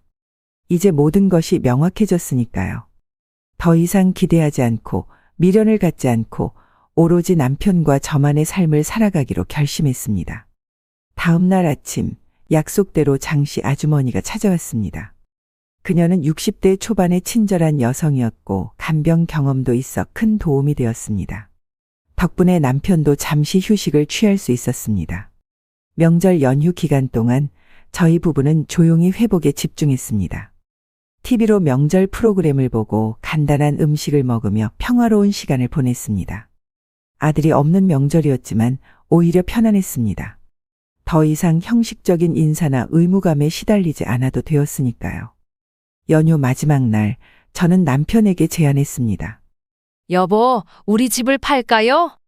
남편은 잠시 생각하더니 고개를 끄덕였습니다. 좋은 생각이에요. 여기서 계속 살 이유가 없죠. 그렇게 저희는 조용히 계획을 세우기 시작했습니다. 집을 팔고 아들 몰래 조용히 이사를 가기로 한 것입니다. 이제 저희만의 새로운 삶을 시작할 때였습니다. 명절 연휴가 끝나고 사흘째 되던 날 현관문 소리가 들렸습니다. 아들 내외가 여행에서 돌아온 것이었습니다. 저는 2층에서 내려가지 않았고 남편만 간단히 인사를 나누었습니다. 아들이 여행 이야기를 하려 했지만 남편은 짧게 대화를 마치고 다시 2층으로 올라왔습니다. 여행은 즐거웠냐고 물어보더군요. 남편의 말에 저는 대답하지 않았습니다. 이제 그런 것에 관심이 없었습니다. 오히려 실천에 옮겨야 할 계획만 생각했습니다. 저녁이 되자 아들이 저희 방문을 두드렸습니다. 어머니, 좀 괜찮으세요? 여행 선물 드릴게요. 저는 문을 열지 않았습니다. 남편이 대신 문을 열고 아들과 이야기했습니다. 어머니가 지금 많이 아파. 나중에 이야기해. 문이 닫히고 저는 남편에게 물었습니다. 뭐래요? 기념품이라고 초콜릿을 주더군요. 저는 쓴웃음을 지었습니다. 초콜릿 하나로 모든 것이 해결될 거라고 생각하는 아들의 모습이 안타까웠습니다. 그날 밤 저는 오랜만에 깊은 잠에 들었습니다. 수술 후 2주가 지났습니다. 허리 통증은 많이 나아졌지만 아직 완전히 회복되지는 않았습니다. 매일 정해진 시간에 물리치료를 받았고 꾸준히 약을 복용했습니다. 남편은 식사 준비부터 집안일까지 모든 것을 도맡아 했습니다. 아들 내외는 여행에서 돌아온 후에도 저희에게 별 관심을 보이지 않았습니다. 어느 날 오후 박 할머니가 집에 찾아왔습니다. 허리 수술을 함께 했던 그 이웃입니다. 그녀는 저희 회복 상태를 물으며 이야기를 나누었습니다. 많이 좋아지셨네요. 저도 이제 계단 오르내리는 건 괜찮아요. 차를 마시며 이런저런 대화를 나누다가 박 할머니가 문득 말했습니다. 저번에 우리 아들 친구가 변호사인데 노인 재산 관리 상담도 해준대요. 혹시 필요하시면 소개해드릴까요? 그 말에 저는 잠시 생각에 잠겼습니다. 사실 집을 팔고 새로운 삶을 시작하기로 결심한 이후 재산 문제에 대해 고민하고 있었습니다. 특히 아들에게 어떤 식으로 재산을 분배해야 할지 법적으로 어떤 절차가 필요한지 알고 싶었습니다. 그러면 좋겠네요. 소개해 주시겠어요? 박 할머니는 기꺼이 연락처를 알려주었고 다음 날 제가 직접 전화를 걸어 약속을 잡았습니다. 김 변호사는 3일 후 자신의 사무실에서 만나자고 했습니다. 약속 당일 남편과 함께 택시를 타고 변호사 사무실로 향했습니다. 아직 운전은 무리였기 때문입니다. 사무실은 도심에 위치한 작은 건물 안에 있었습니다. 깔끔하고 단정한 분위기였습니다.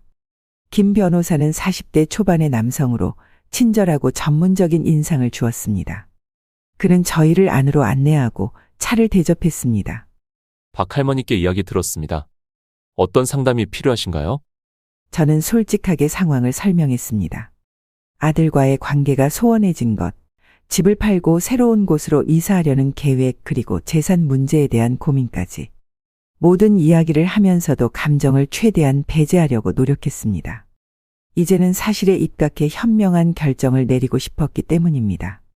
김 변호사는 주의 깊게 듣고 메모를 하면서 가끔 질문을 던졌습니다. 현재 소유하고 계신 재산이 어떻게 되나요? 2층 집과 적금 그리고 약간의 주식이 있습니다. 남편과 제 명의로 되어 있고요. 아드님께 이미 증여하신 재산이 있으신가요? 결혼할 때 신혼집 전세금을 도와준 것 외에는 없습니다. 이런 질문들에 답하면서 저는 점점 더 명확한 그림을 그릴 수 있었습니다. 김 변호사는 약 1시간 동안 저희의 이야기를 듣고 법적 조언을 해주었습니다. 법적으로 부모님의 재산은 부모님 마음대로 처분하실 수 있습니다. 다만 상속 시에는 자녀에게 최소한의 유류분이라는 것이 보장됩니다. 하지만 생전에는 본인의 의사대로 재산을 관리하고 처분할 권리가 있습니다. 그의 설명을 들으니 마음이 한결 가벼워졌습니다. 정당한 제 권리를 행사하는 것이었으니까요. 그렇다면 집을 팔고 이사하는 것도 문제 없겠네요. 네, 전혀 문제 없습니다. 다만 새로운 거주지를 마련하실 때 몇 가지 고려하실 점이 있습니다. 김 변호사는 실버타운이나 노인 주거 시설에 대한 정보도 알려주었습니다. 계약 시 주의해야 할 점, 입주 조건, 비용 구조 등 실질적인 조언이 많은 도움이 되었습니다. 그리고 재산 관리 측면에서는 공증유언장을 작성하시는 것이 좋을 것 같습니다. 이렇게 하면 나중에 상속 분쟁 가능성을 줄일 수 있습니다.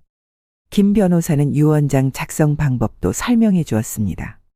법적으로 인정받기 위한 형식과 절차, 유류분 제도에 대한 설명도 자세히 들었습니다. 유류분이라는 것은 법적으로 자녀에게 보장되는 최소한의 상속분입니다. 일반적으로 법정 상속분의 절반 정도인데 이것을 제외하고는 원하시는 대로 재산을 분배하실 수 있습니다. 그의 말을 들으며 저는 머릿속으로 계획을 세우기 시작했습니다. 집을 팔고 적당한 실버타운을 알아보고 남은 재산은 공증 유언장을 통해 관리하는 것이 좋겠다고 생각했습니다. 만약 아들이 집 매각을 반대한다면 어떻게 해야 할까요? 부동산이 부모님 명의로 되어 있다면 법적으로 자녀의 동의는 필요하지 않습니다. 다만 갈등을 최소화하기 위해 어느 정도 대화는 필요할 수 있지만 최종 결정권은 소유자인 부모님에게 있습니다. 상담을 마치고 나오면서 저는 훨씬 명확한 방향을 갖게 되었습니다. 막연했던 계획이 이제는 구체적인 단계로 나누어졌고 각 단계별로 해야 할 일도 분명해졌습니다. 부동산 시장 조사 및 매물 내놓기, 실버타운 방문 및 입주 조건 확인, 공증 유언장 작성, 이사 계획 세우기, 택시를 타고 집으로 돌아오는 길, 남편과 함께 오늘 상담 내용을 정리했습니다. 생각보다 할 일이 많네요. 그래도 이제 방향이 잡혔으니 하나씩 해나가면 되겠죠.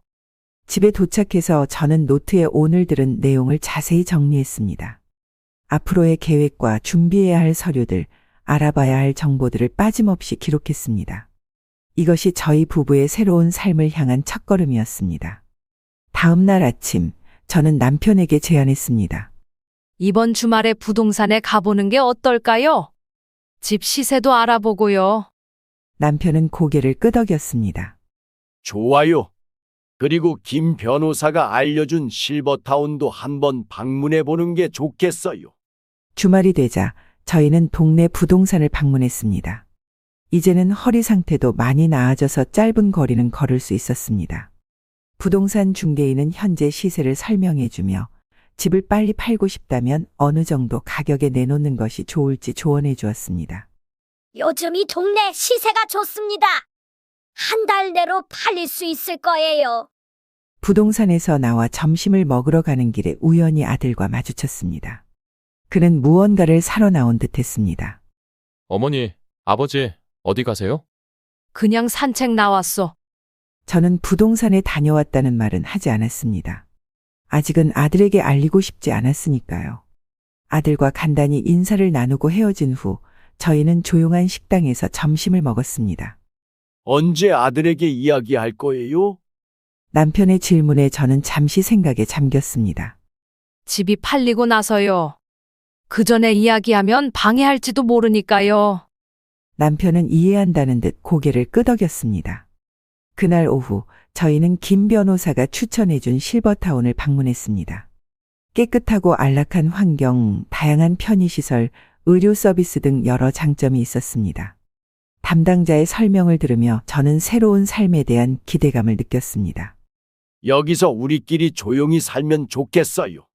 남편의 말에 저도 동의했습니다. 그래요. 우리만의 평화로운 노후를 보낼 수 있을 것 같아요. 집으로 돌아와 저는 다시 한번 계획을 정리했습니다. 이제는 더 이상 망설임이 없었습니다. 다음 주부터 본격적으로 집을 매물로 내놓고 유언장 작성도 준비하기로 했습니다. 잠자리에 들기 전 저는 창밖을 바라보며 생각했습니다. 30년 넘게 살아온 이 집을 떠나는 것은 쉬운 일이 아닐 것입니다. 하지만 새로운 삶을 위해서는 필요한 결단이었습니다. 아들과 며느리는 저희를 가족으로 생각하지 않았고 저희도 이제는 저희만의 삶을 찾아야 할 때였습니다. 다음 날 김 변호사에게 전화를 걸어 유언장 작성을 위한 약속을 잡았습니다. 그는 빠른 시일 내에 만나자고 했고 필요한 서류들을 알려주었습니다. 이렇게 저희의 계획은 차근차근 진행되고 있었습니다.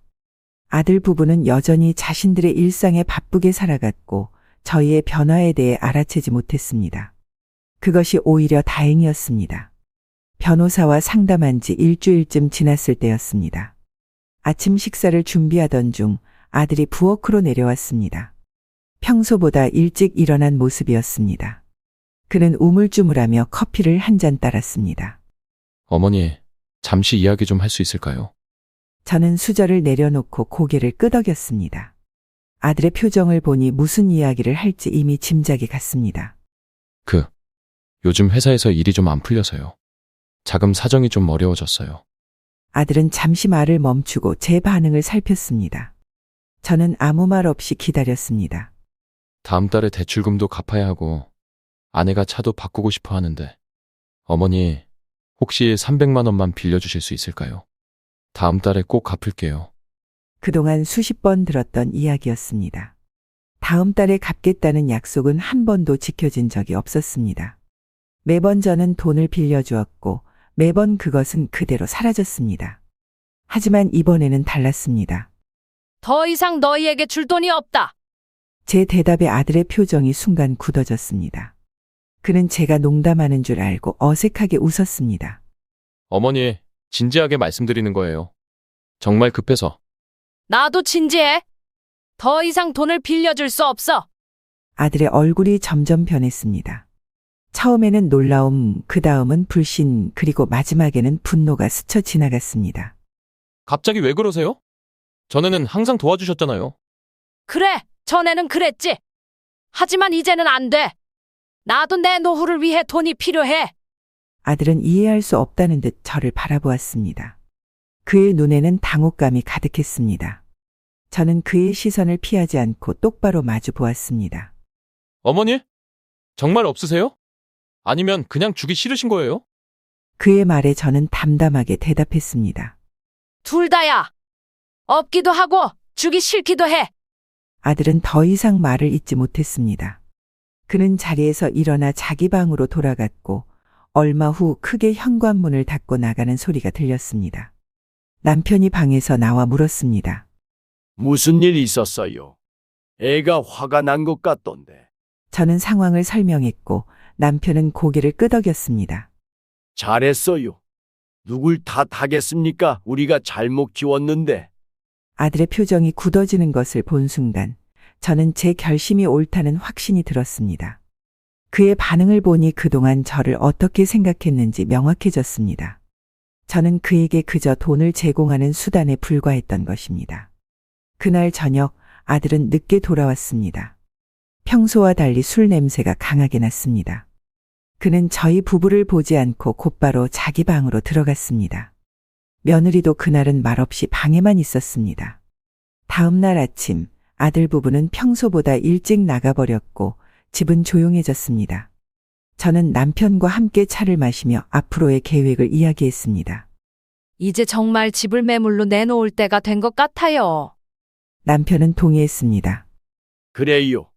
더 이상 망설일 필요 없어요. 그날 오후 저희는 함께 동네에서 조금 떨어진 부동산을 찾았습니다. 아들 내외가 모르는 곳이었습니다. 부동산 중개인에게 상황을 간략히 설명하고 집을 매물로 내놓았습니다. 최대한 빨리 팔고 싶습니다. 시세보다 조금 낮게 내놓아도 좋으니 좋은 매수자를 찾아주세요. 중개인은 저희의 요청을 이해한다며 최선을 다하겠다고 약속했습니다. 집을 내놓은 후 저희는 실버타운 계약도 준비했습니다. 이미 방문해둔 실버타운 중에서 가장 마음에 드는 곳을 선택했고 입주 가능 시기를 문의했습니다. 한 달 후면 입주 가능하세요. 계약금만 납부하시면 됩니다. 모든 것이 순조롭게 진행되었습니다. 집을 매물로 내놓은 지 3주 정도 지났을 때 부동산 중개인에게서 연락이 왔습니다. 좋은 소식이 있습니다. 매수자가 나타났는데 원하시는 가격에 계약할 의향이 있습니다. 내일 오셔서 계약서를 작성하시겠어요? 저는 남편과 눈을 마주쳤고 그는 고개를 끄덕였습니다. 네, 내일 오전에 가겠습니다. 다음 날 저희는 서둘러 부동산으로 향했습니다. 매수자는 50대 중반의 부부였고 자녀들이 모두 출가해서 조용히 살 곳을 찾고 있다고 했습니다. 계약서를 작성하고 계약금을 받았습니다. 잔금은 한 달 후에 치르기로 했습니다. 축하드립니다. 이제 이사 준비를 하시면 되겠네요. 부동산 중개인의 말에 저는 고개를 끄덕였습니다. 이제 진짜 계획을 실행할 시간이었습니다. 집으로 돌아와서 저희는 조용히 짐을 정리하기 시작했습니다. 아들 내외가 집에 없는 시간에 중요한 물건들부터 챙겼습니다. 오래된 사진첩, 귀중품, 중요한 서류들. 30년 넘게 살아온 집이라 버릴 것도 가져갈 것도 많았습니다. 실버타운과 계약을 마치고 입주 날짜도 확정했습니다. 모든 것이 준비되었습니다. 이제 남은 것은 실행뿐이었습니다. 잔금일이 다가왔습니다. 아들 내외는 여전히 아무것도 모르는 듯 했습니다.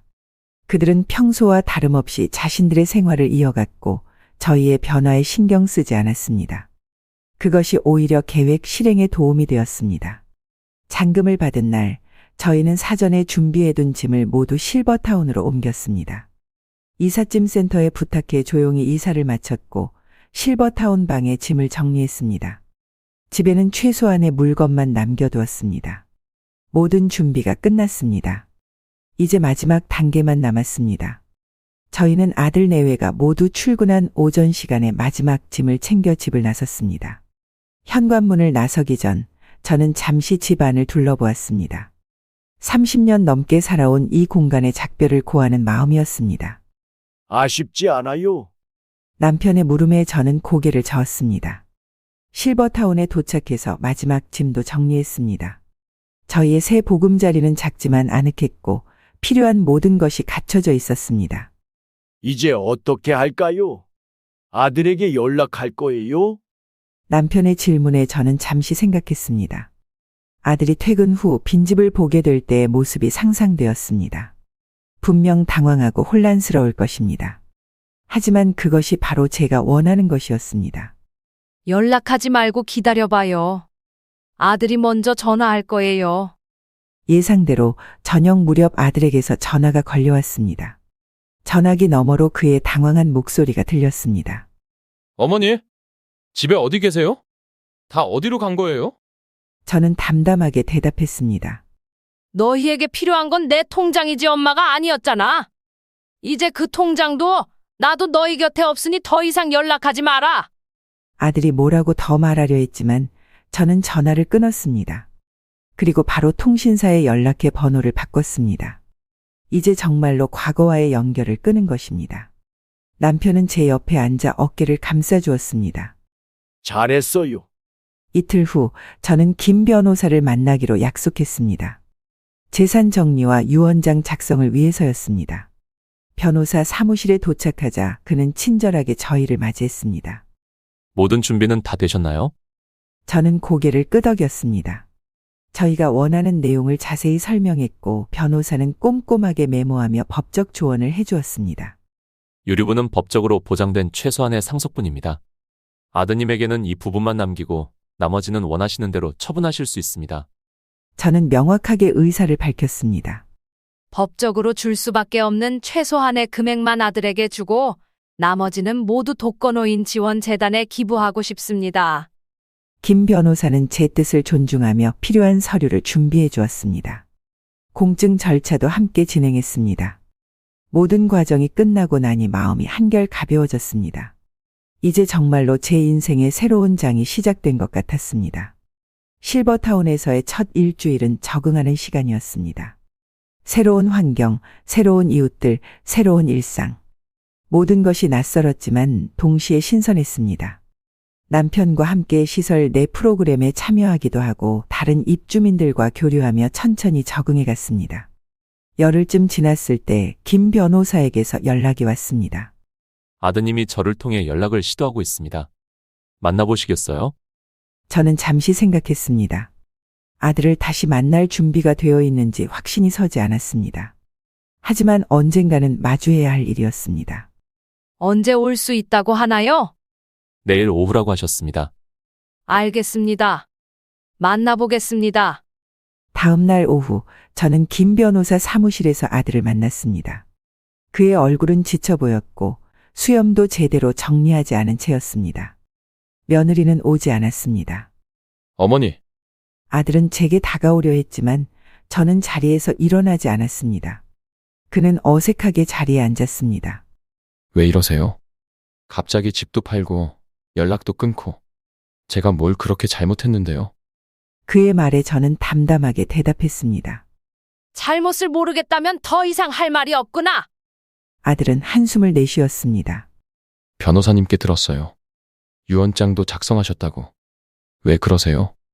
제가 뭘 했길래? 김 변호사가 준비해준 서류철을 아들에게 건넸습니다.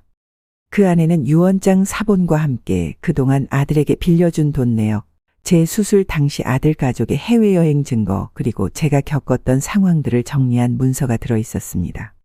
아들은 서류를 넘겨보더니 점점 표정이 굳어졌습니다. 특히 수술 당시 하와이 여행 사진을 보고는 말문이 막힌 듯 했습니다. 이건 그냥 우연히 겹친 거예요.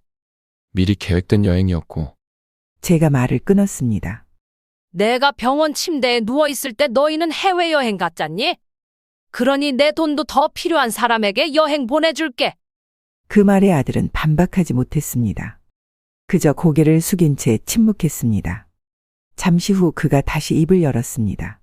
어머니, 제가 잘못했습니다. 다시 한번 기회를 주세요. 이제부터 정말 잘할게요. 저는 고개를 저었습니다. 늦었다. 이미 내 결정은 바뀌지 않아. 그래도 집은 왜 파셨어요? 어디서 사시는 거예요?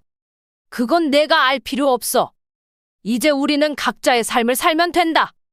아들은 더 이상 할 말을 찾지 못했습니다. 저는 자리에서 일어났습니다. 이제 가볼게. 더 이상 연락하지 마라.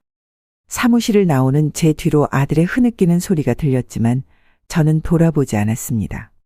이미 제 마음은 확고했습니다. 실버타운으로 돌아온 저는 남편에게 상황을 설명했습니다. 그는 저의 손을 꼭 잡아주었습니다. 잘했어요. 이제 정말 우리만의 삶에 집중해요. 그렇게 한 달이 지났습니다. 실버타운에서의 생활은 점점 익숙해졌고 새로운 친구들도 생겼습니다. 매일 아침 요가 클래스에 참여하고 오후에는 독서 모임에 나가는 등 활기찬 일상을 만들어갔습니다. 남편도 바둑 동호회에서 새로운 취미를 찾았습니다. 어느 날 아침 김 변호사에게서 다시 연락이 왔습니다. 아드님이 계속 찾아오고 있습니다. 만나주셨으면 한데요. 저는 단호하게 거절했습니다. 필요 없습니다. 더 이상 연락하지 말라고 전해주세요. 시간이 흐를수록 과거의 상처는 조금씩 아물어갔습니다. 아들에 대한 분노와 서운함도 점차 무뎌졌습니다. 그보다는 저희 부부의 남은 인생을 어떻게 의미 있게 보낼지에 대한 생각이 더 커졌습니다. 실버타운 내 봉사 활동에 참여하기 시작했고 특히 독거노인들을 위한 프로그램에 적극적으로 활동했습니다. 제가 겪었던 경험을 바탕으로 비슷한 상황에 처한 노인들을 돕는 일이 보람차게 느껴졌습니다. 남편과 함께 운동도 꾸준히 했고 건강 상태도 많이 좋아졌습니다. 수술 후유증도 거의 사라졌고 마음의 평화를 찾았습니다. 3개월째 되는 날 저희는 작은 파티를 열었습니다. 실버타운에서 만난 새 친구들과 함께 새로운 삶을 축하하는 자리였습니다. 와인을 마시며 이야기를 나누다가 문득 남편이 물었습니다. 후회는 없어요? 저는 고개를 저었습니다. 전혀요. 오히려 더 일찍 이런 결정을 내렸어야 했는데 하는 생각이 들어요. 그날 밤 일기를 쓰며 저는 지난 3개월을 돌아보았습니다. 아들과의 관계는 끝났지만 그 대신 저는 진정한 자유와 평화를 얻었습니다. 더 이상 누구에게 의존하거나 기대하지 않고 오로지 저와 남편만의 행복에 집중하는 삶. 그것이 바로 제가 원했던 것이었습니다. 이 이야기를 쓰면서 제 마음은 무거웠지만 동시에 많은 분들께 제 경험이 공감과 위로가 되기를 바랐습니다. 70년을 살아오며 겪은 일들은 쉽지 않았고 특히 제 자식에게서 느낀 배신감은 말로 표현하기 어려운 아픔이었습니다. 자식을 위해 평생을 희생하며 살아온 어머니로서 정작 필요할 때 외면받는 서러움을 아는 분들이 계실 겁니다. 그 마음 너무나 잘 압니다. 때로는 참고 견디는 것이 미덕이라 배우며 살아왔지만 결국 제 자신을 위한 결단을 내려야 했습니다. 제가 내린 선택이 누군가에게는 과하게 보일 수도 있습니다. 하지만 자신의 가치를 지키고 존엄성을 회복하는 것은 나이가 들어도 포기할 수 없는 권리입니다. 이제 저는 새로운 삶을 살고 있습니다. 더 이상 누군가의 어머니가 아닌 한 사람으로서의 제 삶을 찾아가고 있습니다. 여러분 중에 비슷한 상황에 처한 분이 계시다면 스스로를 소중히 여기시길 바랍니다. 우리의 인생은 끝까지 우리 자신의 것입니다. 가족이라는 이름으로 모든 것을 참아내야 할 필요는 없습니다. 때로는 떠나는 것이 더 큰 사랑이 될 수도 있습니다. 제 이야기가 여러분에게 작은 용기가 되었으면 합니다. 우리 모두가 행복하고 존중받는 노년을 맞이할 수 있기를 진심으로 바랍니다.